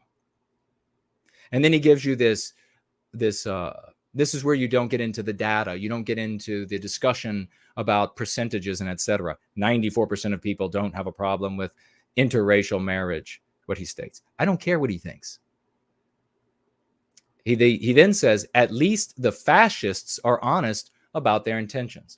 Now, some of what he wrote there and then the final statement made me think he's potentially an antique nationalist feigning that he is an anti-white. So I wrote, I noticed you didn't answer my question. And you revealed that you are a Hitlerian cultist with your brand new channel on YouTube and implied support of Hitlerians. Quote, at least they are honest about their intentions, which is something that a lot of these Hitlerians, they'll say that they're honest, but we're dishonest. That is an admission that they're evil. That is an admission that they're ugly. That is an admission that they hate and that they don't understand. They can't comprehend that we don't have that in our hearts. We're not camouflaging something, but they're projecting that because that's who and what they actually are. You got to come out of that. If you're stuck in that, get out of that garbage before it's too late.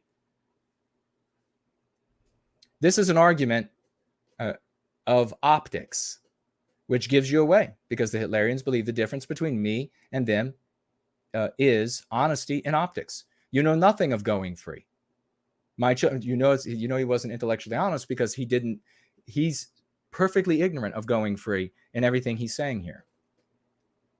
And he means to be because he's intellectually dishonest. You know nothing of going free. My children will be inoculated against MPs in the world. By way of love, they will learn the value of Westernkind and the reward of that inheritance.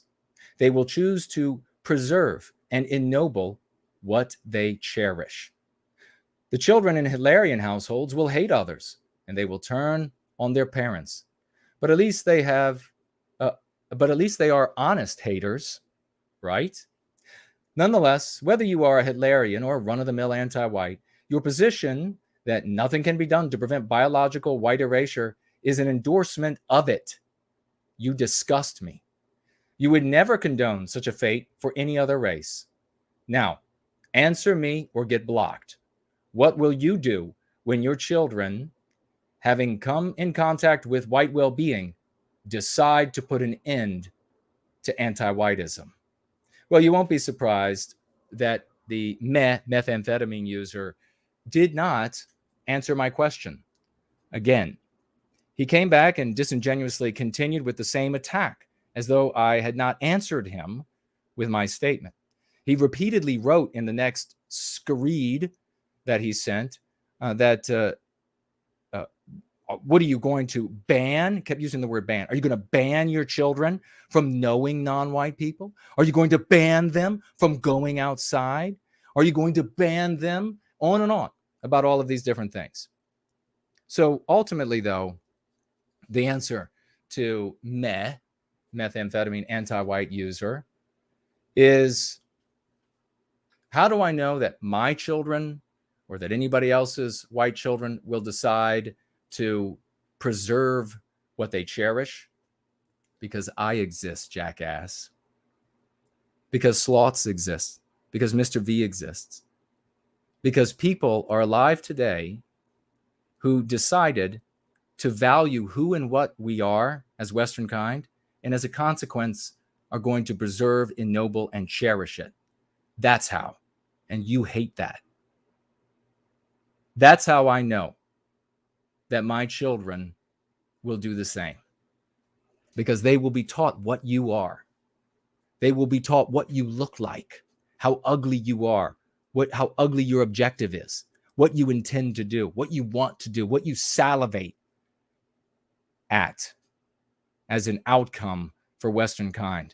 And when they see it in you, they'll know you for the devil you are.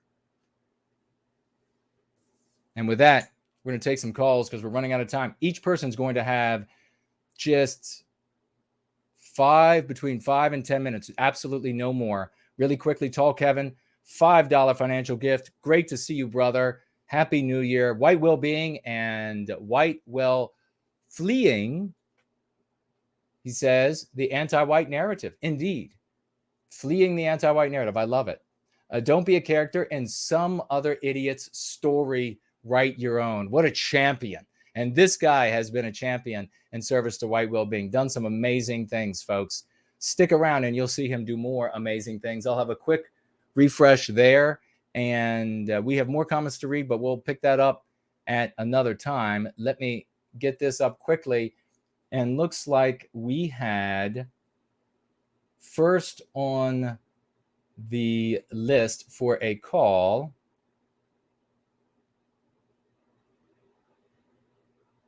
Okay, we have John, who suggested CB radios, and we will speak to him if he's ready. In just a minute, get ready, brother. We're going to call you. You have 5 to 10 minutes, and then we're going to jump.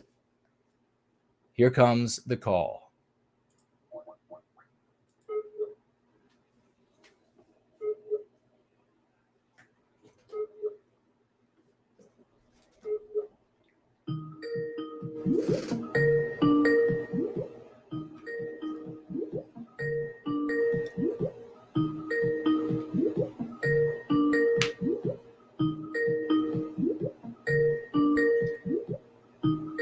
All right, John. We will call you back.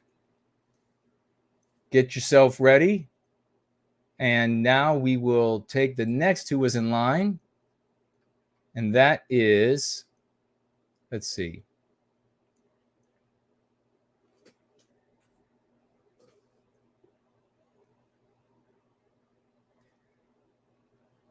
This is WWB Advocate.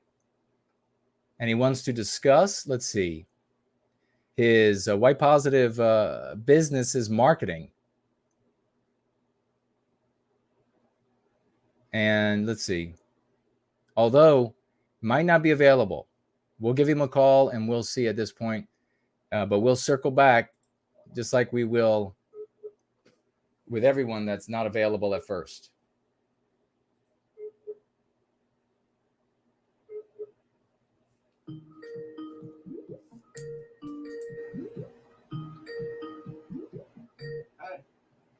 What's going on, brother? How are you? I'm awesome. How are you? By the way, I apologize for accidentally butt dialing after I messaged you. That was an accident. I didn't mean to. No, man. It's no worries, man. So, how are you doing? Happy New Year. Happy New Year. Yeah. I didn't get to catch all the stream because I was working today, and it started before I got off. No worries. But how was your New Year? It's magnificent so far. We're making it happen. And what is this idea that you have?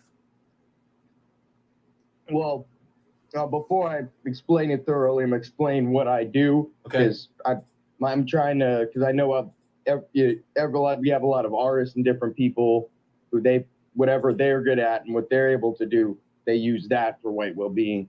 And what I do, I actually I work in sales. I work in direct marketing in the food and beverage industries. All right. And right now, it's not with a white positive company right now. At the moment, I have to do everybody. But what I've noticed, what I'm really glad to see is a lot of companies right now, more white positive companies coming out. However, there's not a lot of as far as job opportunities, as far as bringing out. What I want to do, because basically I want to create job opportunities and direct marketing services to these businesses. And I mainly got the idea because a lot of companies I've seen, it's great that we have all these new white positive businesses. However, a lot of us, most of us, we still have to work at a job for a more than likely anti-white company in order to pay for these products. Right. So we're still giving money to anti-whites in one way or another. And basically, I'm offering direct marketing services for any white positive business that sells any type of food, anywhere in the food, beverage, or nutritional industry. I do face-to-face sales at product demonstrations, rather if that's inside of stores they sell a product, or in festivals, churches, events, concerts. And basically what I'm proposing is not just, for one, any white positive business, anyone on the chat or listening who has a white positive business who sells a food, beverage, or nutritional product, that I'll market their product face to face. I'll look for places in venues that I can just sell their product. But two, when I'm gonna also try to get further down the road, start hiring people in our community, so that way they can work a job that's not for a white, they work selling a white positive products. That's and it doesn't have to be. And the other great thing though, right now, because I've been prospecting on, I believe it's whitewellbeing.community. I haven't got any responses yet. I've been prospecting, but if anyone also wants to, as far as even just prospect, I can work something out, depending on, I'll pay them a commission for prospecting to also help find, because that's another thing I'm trying to do right now is prospecting which businesses in the white positive sphere.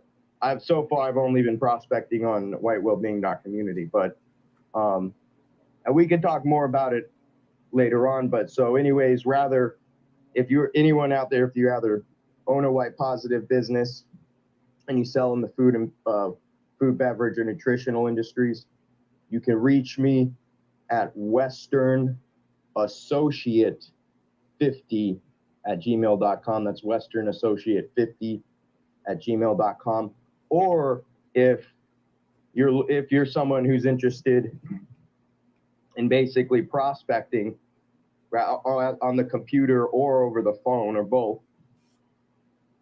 it involve mostly a bit of prospecting through email and telephone, then you can reach me at that email as well. This was kind of a bit spur of the moment that I decided to do the call in, so I wasn't that prepared for proposing this, but we'll talk yet in the future. But yeah, anyone who's wants me to rather market their product in our community, or if you're looking for a job, right now all we have available until we get a company to contract with is for the sake of prospecting. And anyone could reach me at that email, westernassociate50@gmail.com. That's fantastic, man. Thank you so much. And what's the name you want to be called by? Well, I haven't legally established the business right now. No, I mean you personally. We could whenever we were, but I mean right now, as far as whoever's have paid to help me prospect these businesses, honestly, that might be kind of under the table, I guess you could say. Okay. Or possibly not. We could work something. I don't want to officially. I mean, I don't know if I should. Well, no, you don't. I guess it sort of would be. What do you personally want to be called, though? For us to reference you.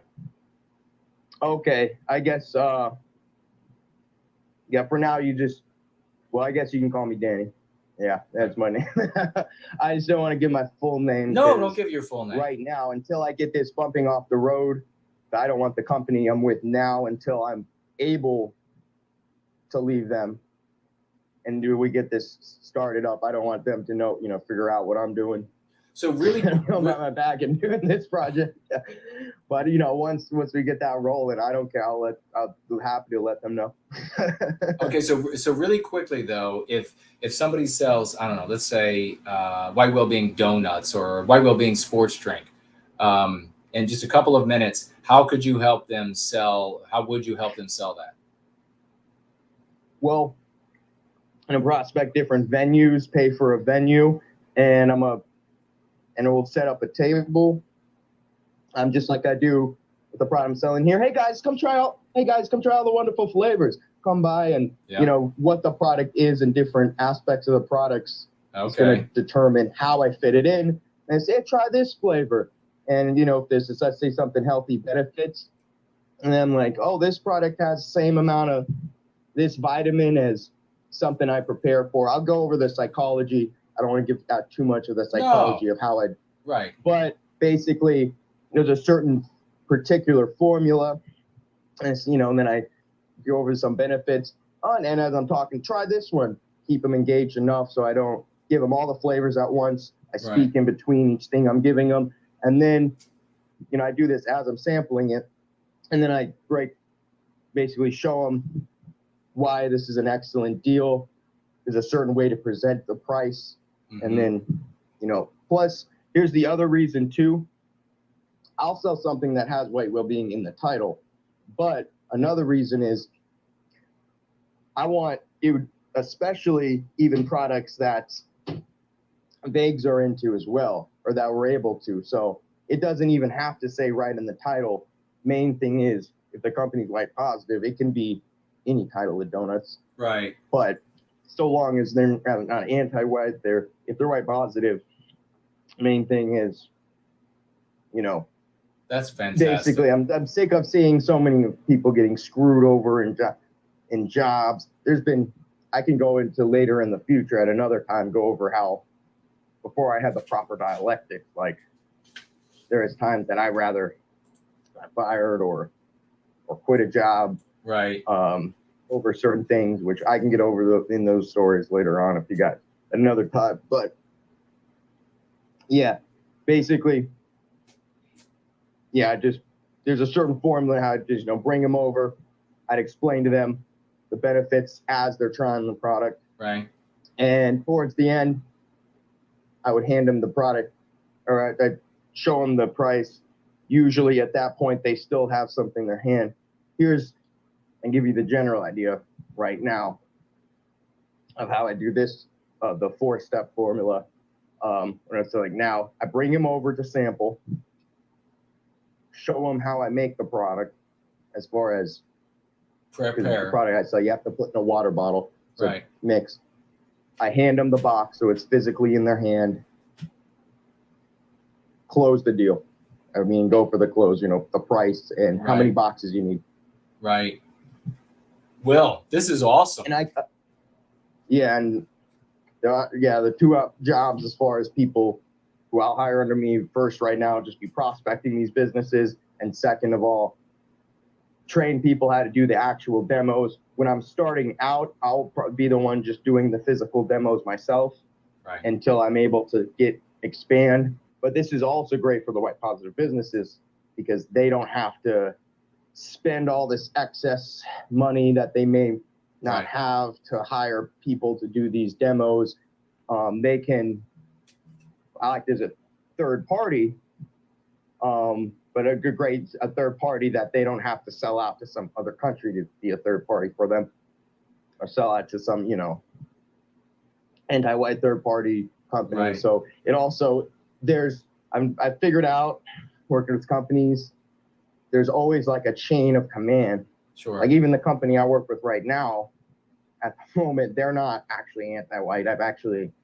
But they've been bought out and owned by an anti-white company, and people I work with, they don't make all the decisions, you know? Right. Yeah. Unfortunately, but this is magnificent what you're doing, brother. And call in again. Let us know about your progress. And folks, if you're interested, this is Danny. And it was Western Associates 50 at gmail.com. Any final words, brother? Not with the plural, not with the S at the end, just Western Associate. Associate. 50, yeah, gmail.com.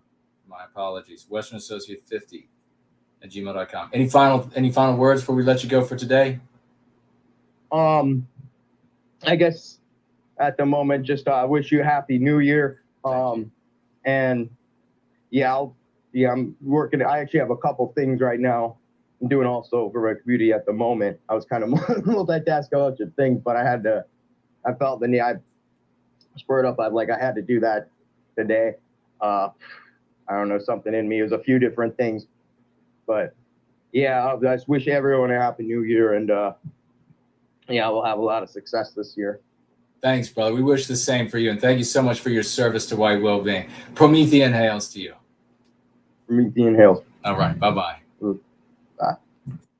That was Danny, folks. And isn't that interesting? I did not expect that we were going to be learning about an opportunity to collaborate and to magnify your sales by way of you're producing something by way of a professional in-person. I mean, that's the actual sales role where they are like at a trade show or something of that nature, and they are getting people's attention and introducing them to a product. And that's fantastic. I really appreciate that. This is the type of self-starting initiatives, innovation, etc., that we are doing, and we need to continue to be doing. We need to celebrate. And when somebody proves themselves to be legit and they're working hard for our people and they can be worked with, then you can do so. But as is the case with all things, always put your safety first when it comes to your personal information and all of that sort of thing. Be very careful because you never know. And it's like Liv has had this problem with the dating website where people say, did you or did you not, I don't know, do a background check on every single person who became a member? Well, no, because she can't do that. And so they have a certain degree of due diligence that they do, but it ultimately comes down to you protecting yourself. But we need to be able to work together. So we got to be patient with each other, right? We got to be able to say, hey, I might not be able to tell you X, Y, or Z, but and understand each other. I've learned from being in the sphere for so long. I've known people for a long time. I don't know half the things about them. If I would know them 20 years, and I don't know half the things about them that I know about people that I met last year, because we're persecuted by the anti-whites. I don't ask. I don't even ask. So we're going on to our next great caller, and then we'll be circling back to the one we missed. This one is the redoubtable No White Guilt Clips.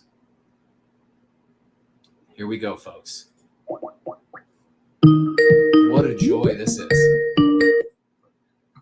Hello, Jason. I'm glad to finally speak with you. Oh my gosh, brother. Thank you so much for everything you do in service to white well-being. What an absolute champion you are. Your clips are bringing so many people to the awareness of what works in service of our people. That, you know, with the anti-whites, you know, their hands around my throat like this, and so many of us, their hands around their throat. And then every now and again, when I get a word out or so, we have some ant that runs up and then tries to knock that down. You are really making it happen. So a big thank you so much for the hard work you're doing in service to white well-being. You have truly demonstrated that you're one of our best. And Happy New Year to you. What do you want to talk about, brother? I have an announcement to make, but first I want to thank you personally for saving me from the depths of white noir. and showing me what a real man acts like. And I also want to thank everyone watching for being here and doing the right thing. But anyway, I'm here to announce the creation of the first New England Going Free Club. So if you're watching and want to join, you may do so by going to my channel here on YouTube, youtube.com/nowhiteguiltclips. Click on the community tab and follow the links posted therein. All right, folks, you just heard it. I'm going to have No White Guilt Clips say it one more time in just a second. But he has formed a GFC, New England GFC, and this champion here who's doing so much in service for white well-being. We cannot laud him enough to the heavens. He's going to give you, again, that contact information. Listen carefully, write it down. One more time, brother. Let them know where they can reach out to you. Sure, you can go to youtube.com/nowhiteguiltclips. Click on the community tab on my channel, and you'll see there a post with links to the club. Just click those links, and you will be in the club. Nice. Oh, 2022 is going to be amazing. This is going to be so epic because we are going to make it epic. And you see right here this great champion. And thank you for being brave enough to say where you were, that you were in the depths of white noir. And especially because right now, brother, there are people who are going to be hearing this, either live or in replay, that are in the depths of white noir. And they need to know that there is something they can employ in their lives to turn things around. They don't have to wallow in that madness and that sickness and that hatred and that ineptitude. They don't have to stay there. They can climb out. It's about showing you the way, and then those who are truly great like yourself are going to walk that path. So that is an epic thing. And now, folks, you're seeing. So right now, if you're one of those folks who are in the depths of white noir, that is the physical, mental, and spiritual misery that anti-whiteism inflicts on us by way of the anti-white narrative, by way of the meme pathogens, which are those anti-white ideas that we are infected with. And they work on who and what we are, what we think about ourselves. If we have an identity, it teaches us that it's an evil identity, to hate ourselves, to want to destroy that which we are as demonstration of value to this world. That is a disgusting thing that the anti-whites have engendered across Western civilization and into the lives of every single one of us. Each one of those lives infinitely more valuable than anything the anti-whites have ever done with theirs. And you see this gentleman right here, No White Guilt Clips, went from that place, climbed out of that hole, is growing, going free, producing these magnificent clips, which takes what I'm able to do. He takes what I'm able to do and makes it 100 times better, then makes it available to the world. All you need to do, by the way, if you want to get started right away, you don't have to learn the software and etc. and take the time. You don't have to do that right. You could just take what he's making and share it everywhere. Make that your way that you contribute initially. You have these successes and one builds upon the next.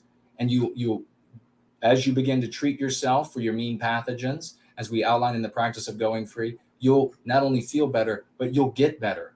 You will be better.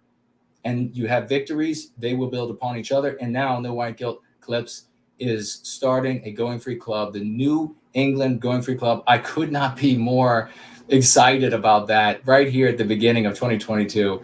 That is magnificent, man. Thank you so much for everything you've done and you're doing, and so much more that I know that a lot of folks are anticipating, so many more victories that you'll be having. What else do you want to share with us? Oh, nothing. That's it. That's the 5 minutes, and you can let me go whenever you like. Well, no, any final thoughts? No rush. You just let me, whatever it is that you want to share, final thoughts with us, and then we'll let you go. Well, again, thank you for everything you do. Your eloquence makes clipping you extremely easy. So thank you. And thank you everyone watching, and let's make 2022 the best year for white well-being. Amen to that, brother. Promethean hails to you. Perfectly said. Promethean hails. Have a great night. You too, man. Bye-bye. Wow. No White Guilt Clips shows up, magnificent champion. We all know him to be doing just wonderful things. And there's Olivia Key saying, God bless the No White Guilt Clips. Folks, if you haven't heard, she was on PWR with a couple of the others from WAC, and she gave a testimonial to Going Free. That was extremely humbling. I need to get that and clip that out because that was wonderful. And thank you so much, Olivia, for that. But here he is, this champ, and he's taken it to the next step with a Going Free club. These things are going to just populate across the West because it's normal, because there isn't some like rigid top-down control, because everybody doesn't have to have the same boots and everybody's going to march the same way and everybody's going to do everything. And then the anti-whites just sweep in and shut it down like they always do. We're going to jump back over for another try with John. If he doesn't answer this time, we'll get you next time, brother. And then we have the great Mr. V is ready to roll.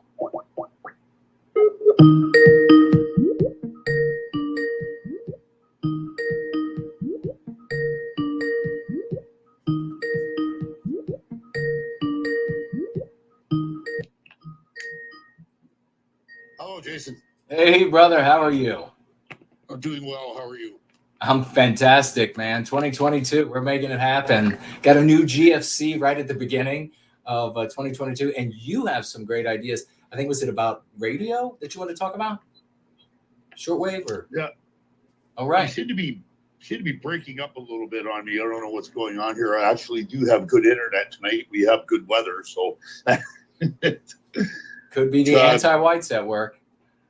Yeah, I just wanted to expand a little more when we talked about CB radios last time that we talked, not only spreading your message, but a lot of us here in Canada are coming to the realization that our completely anti-white prime minister is probably going to enforce military checkpoints and whatnot. We believe the internet's going to get shut down, possibly the cell phone network. So we are building our own communications network using CB radios. Will it be lawful to use them still? They were deregulated here in Canada in 1991. You did not even need a license for them anymore after that. Okay. So they're open air communication. I really don't see how they can stop anybody from using them. So okay. Because if you know, like your president doesn't seem to be any less, well, maybe a little bit less anti-white than Justin Trudeau. It's pretty hard to be more anti-white than Justin Trudeau. Yeah. But Joe Biden's no better. We know that. Right. You know, completely. I can completely see them trying to shut down, especially a message like yours. Yeah. You know. Yeah, absolutely.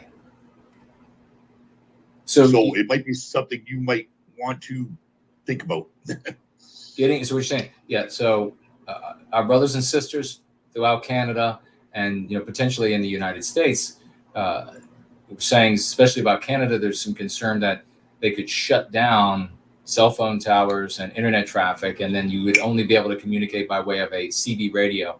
And these setups, they can be quite elaborate and expensive, but there are some simpler setups, right? Well, no, there's some expensive CB radios, yes, but like on the whole, like you compare them to ham radios, some of them are, upwards $1,000, $2,000. There's no CB radios that cost that much. Right. And also ham radios you have to have a license from the government. That's why we're steering clear from those. Right. That makes sense.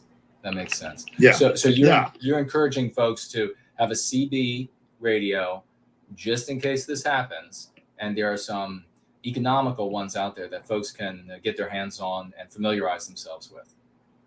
Sure. You look on eBay. The best thing to do is try and get one that's got what's called sideband. single sideband, because what that does is it triples your power on a CB radio. Like CB radios are legally only allowed to do 4 watts on AM, but if you flip the sideband, they will do 12 watts. And there's amplifiers and stuff. And if we end up in a SHTF situation anyway, who's going to care about any regulations they have on radios, right? Right. I really, and even when it comes to ham, in an SHTF situation, a license for anything. I really don't think anybody's going to care about whether it's ham radio, driving, hunting, fishing, whatever. Right. And precisely. So, I always say it's hope for the best, prepare for the worst, right? Amen. Absolutely. And what you're talking about here is something that is easy for folks to do. It's not going to break the bank. It doesn't. It's not going to require months or years of investment. This is something that can be done quite easily, and it could end up being of some use to them if these anti-whites decide to shut down communications in Canada. And what do you think? Is it just because they're just so anti-white, and any objection to anti-white outcomes they don't tolerate whatsoever? It's pretty bad here in Canada. There's so many opportunities for people that aren't white, that white people just can't get it. The government says you have to be this certain color or whatever, right? And if you're if you're not that color, then you don't have that opportunity. You know what I'm talking about. You know exactly what I'm talking about. You've been dealing with it for a very long time, I'm sure. Oh yeah. That if you're white, you don't get any of these. You don't get any of these loans. You don't get any of these grants. You don't get any of the forgiveness on the loans. You don't get any, et cetera, et cetera. It goes on and on. And it is for the purpose of victimizing us. We end up being the ones that shoulder the majority of the cost, or the lion's share of the cost, because we have been up until recently the vast majority of those who are paying taxes. So you're absolutely right. Well, I really appreciate this calling in with these thoughts about CB radios, and suggesting that folks acquire one and familiarize themselves with their use just in case, because it's a very reasonable position. Yeah, like for example, today, like I don't have an elaborate setup. I have a 40-foot tower, and then I have just a 12-foot fiberglass stick up on top of that tower. And I have a sideband radio. And today I was talking to Eastern Canada, Ontario. I was talking to New York. I was talking to Texas. I was talking all over the place. But you need atmospheric conditions to be right for those things to happen. But we have a Telegram group. I will send you a link to the Telegram group in your Skype chat, and if you feel like you'd like to post it, and people can look at the group. I know there's mostly Canadians in there right now, but we do have a guy from North Carolina in there. He's on YouTube. He does CB stuff, and we invite anybody who wants to join. And I think being able to communicate with our American cousins in an SHTF situation is going to be very, very important. Fantastic, brother. Do send that to me, and we'll make sure that folks who are interested absolutely get that group so they can join. Excellent, Jason. Excellent. Thank you very much, and please keep up your important work. I will. Thank you, brother. Thank you for your service to white Wellbeing, and call in anytime, okay? All right. Thank you, Jason. Take care. Take care. Promethean Hails. There goes another champion, ladies and gentlemen. Very interesting. And we're going to be calling Mr. V right now, and he will be our last on the calls today. But we will take more calls certainly next Sunday when we are gathered again for Going Free as we march into 2022 with a full head of steam, looking beautifully. And right here, right as I'm getting ready to call Mr. V, we have, looks like he made a new graphic. Happy New Year 2022, nowhiteguilt.org. Yeah, I got to get that one up. ASAP. Brother, here comes the call.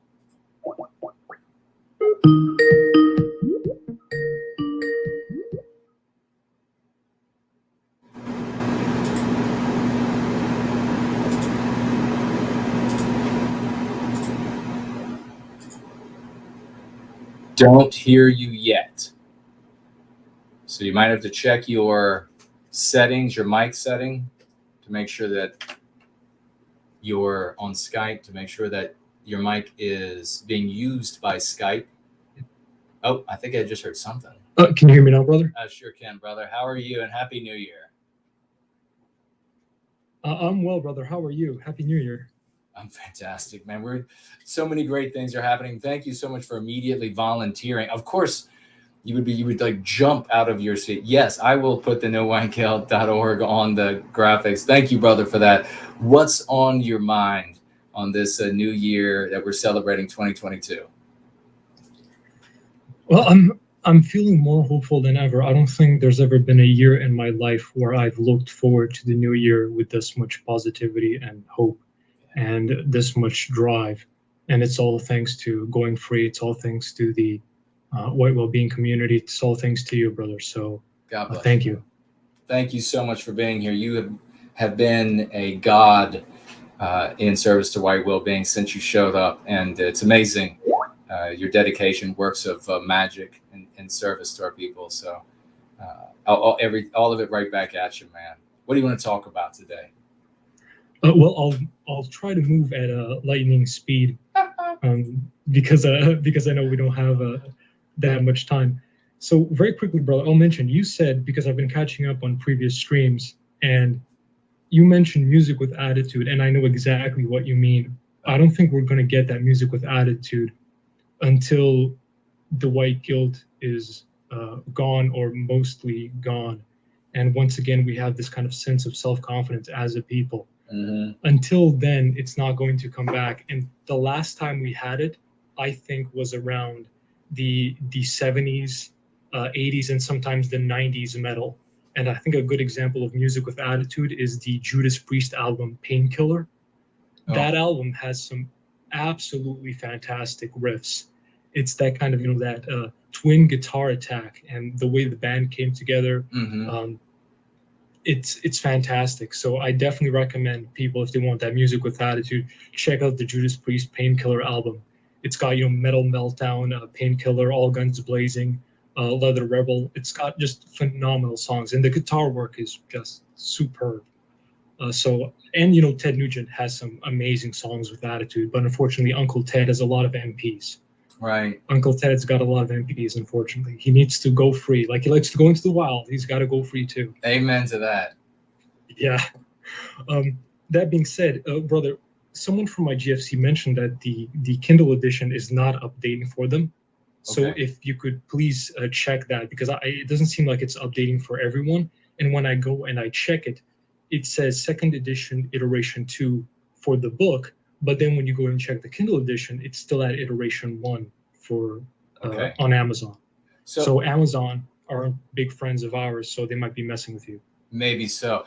Slots, I think, if Slots is still with us, I think he may have. Slots, did you encounter, if you're with us, just dump it into the live chat. But if not, then the thread afterward, if you hear me ask this. But I thought Slots might have been one of the people who encountered the issue and then found the way to make it work.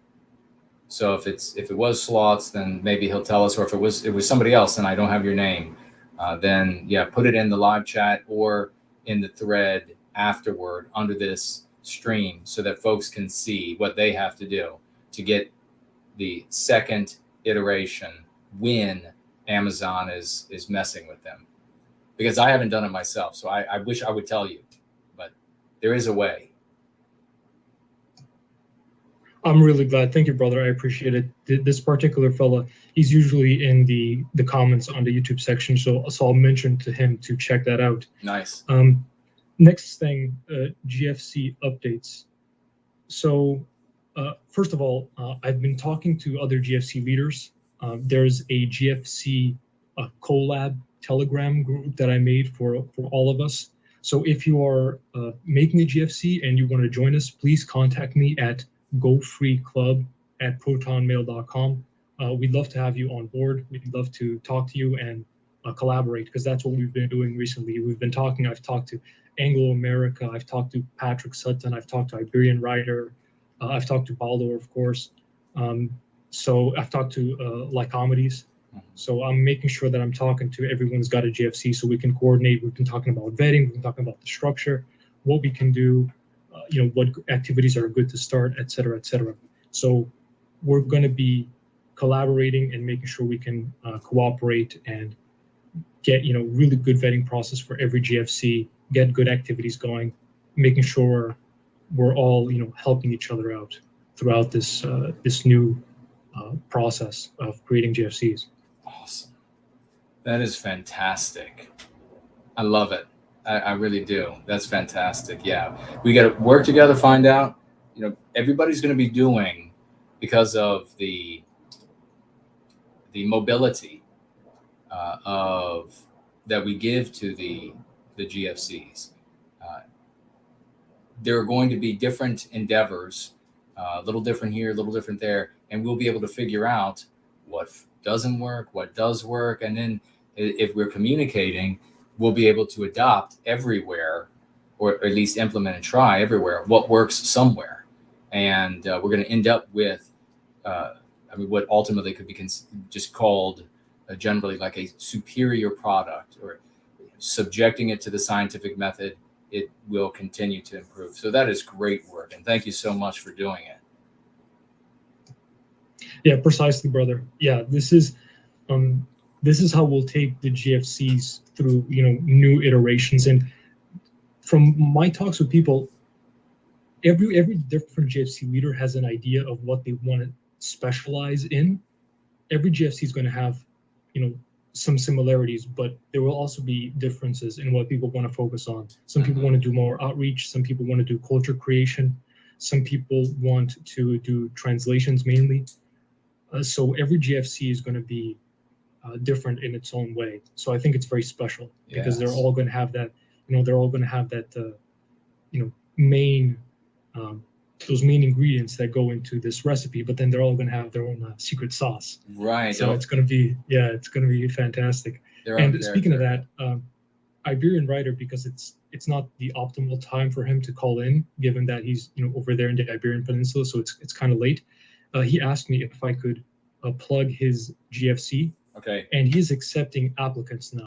Okay. So Iberian Writer is taking applicants. It's people who are Iberian, either Portuguese or Spanish, Southern Europeans, so Italians as well.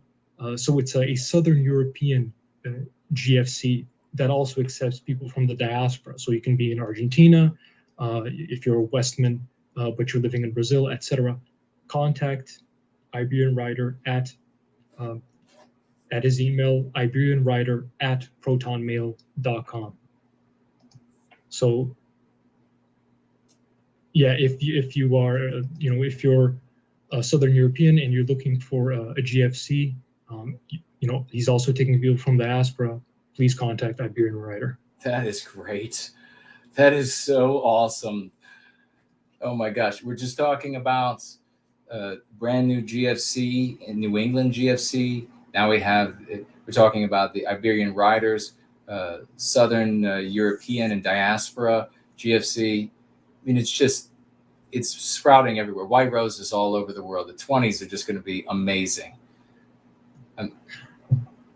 What else, brother? What else is on your mind?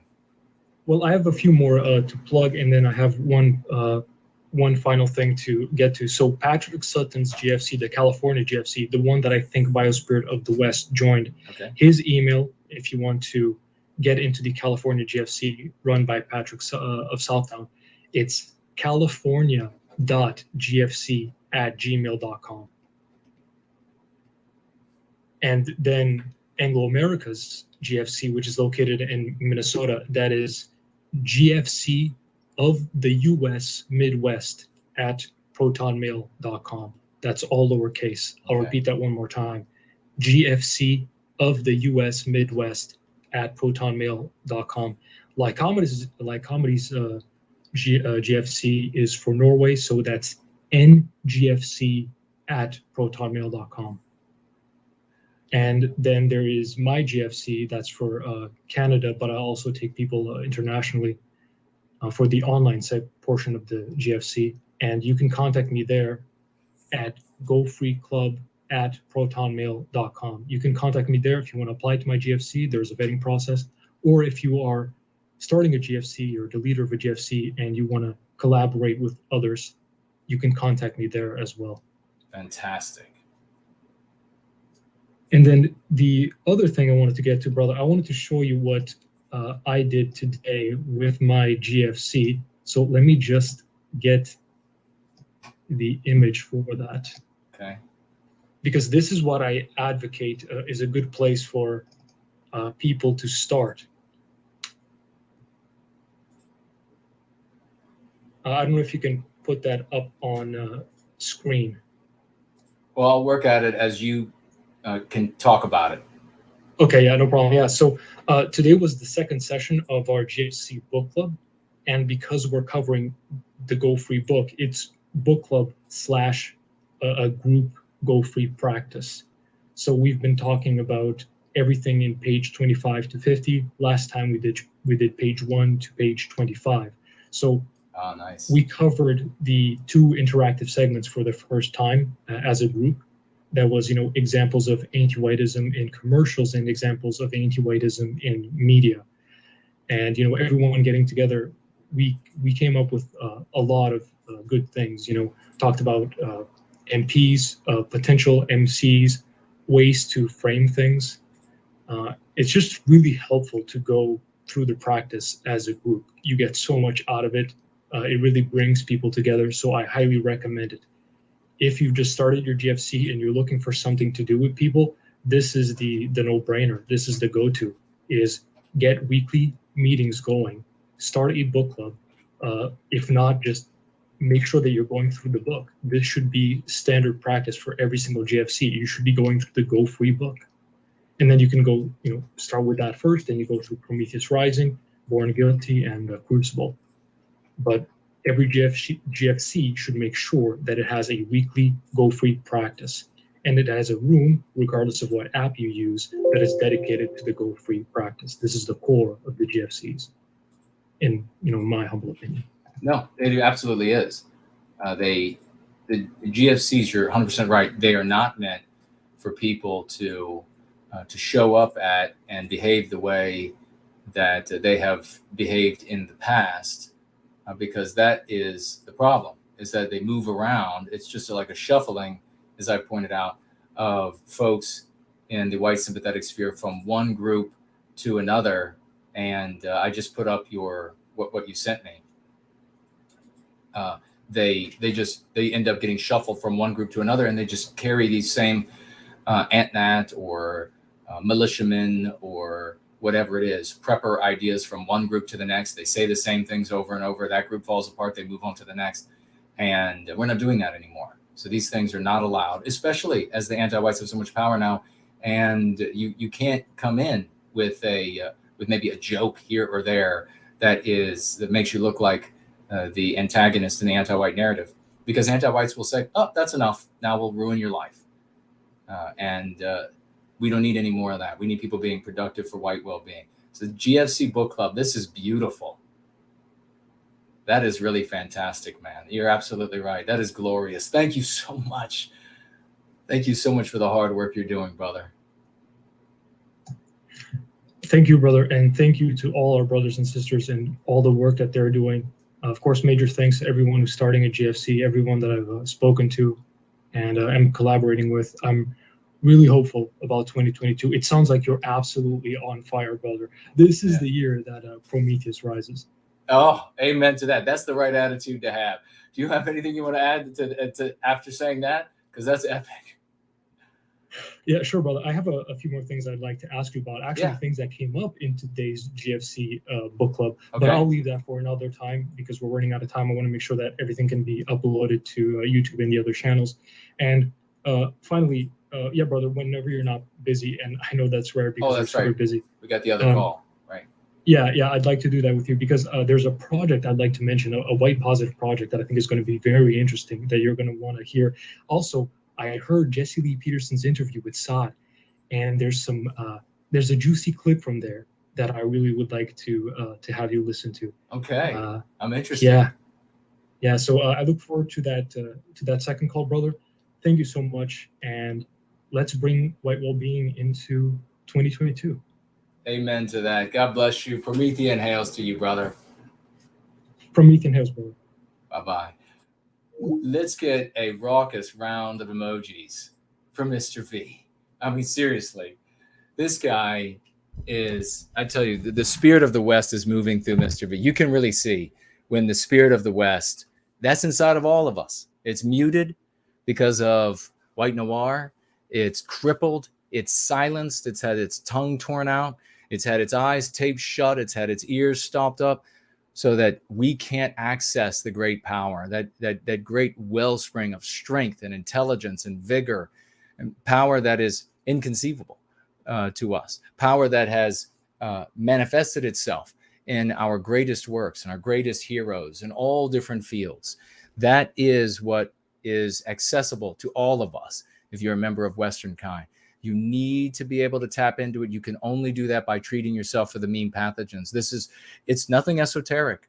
This is all very straightforward. It makes perfect sense. And when you put it into a scenario where it's a non-white people and their children are being taught to hate themselves, and everywhere they look, the non-white little boys are seeing their women in advertisements choosing white males to be happy. And they see that they're told they're pathetic their whole lives. You know they're going to end up not being as much as they can be. Everyone knows it. It's obvious. And everyone would know to say, well, you've got to help these people. You've got to talk to these ideas that are locked in their heads about how awful they are. Nothing weird, nothing esoteric. It makes perfect sense. And that's why a lot of people are doing their damnedest to get you to turn away from it. But you have heroes like this, Mr. V, demonstrating that you can access the spirit of the West. And you go free hard enough, long enough, righteously enough, and you'll begin to hear that voice. And it'll be the song of the recapture of our destiny. As the rising of Prometheus, the great Mr. V just mentioned, you have Midnight Sun over here in the question widget writing, you are a bright light in the darkness. Happy New Year and continued success in 2022. Well, God bless you. Thank you for that. I really appreciate it. So are you.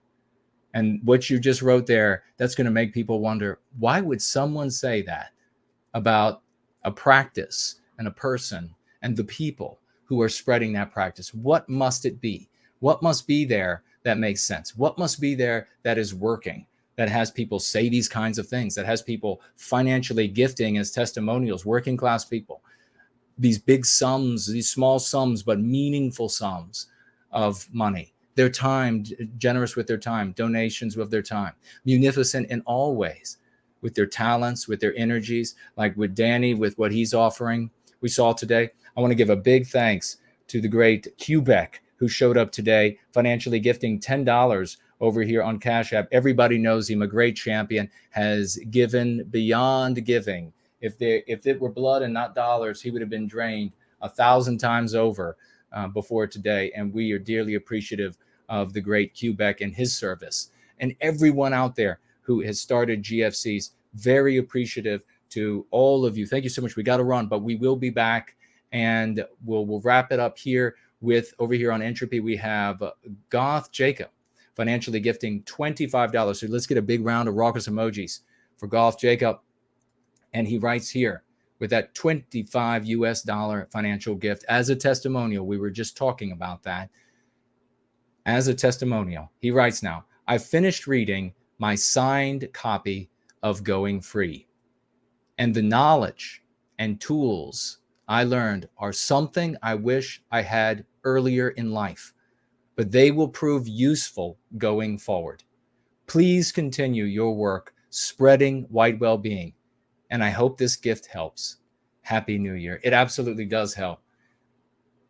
Every bit of financial gift of time and talent and effort, gift of positive energy, gift of desire to do better and make yourself better.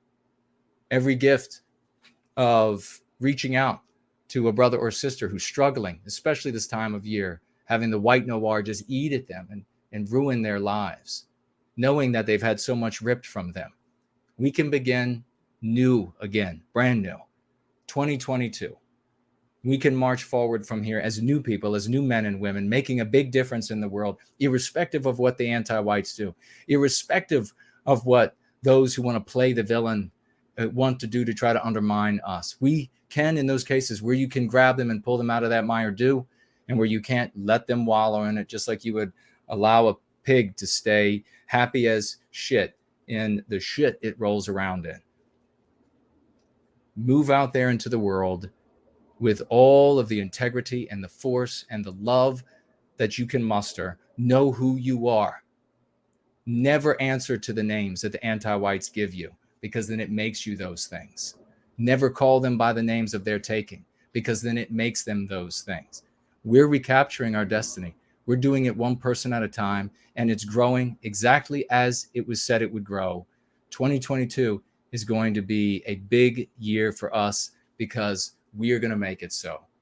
Remember, none of us can walk on water, but together we can walk through fire. I love you all. Let's go free in 2022.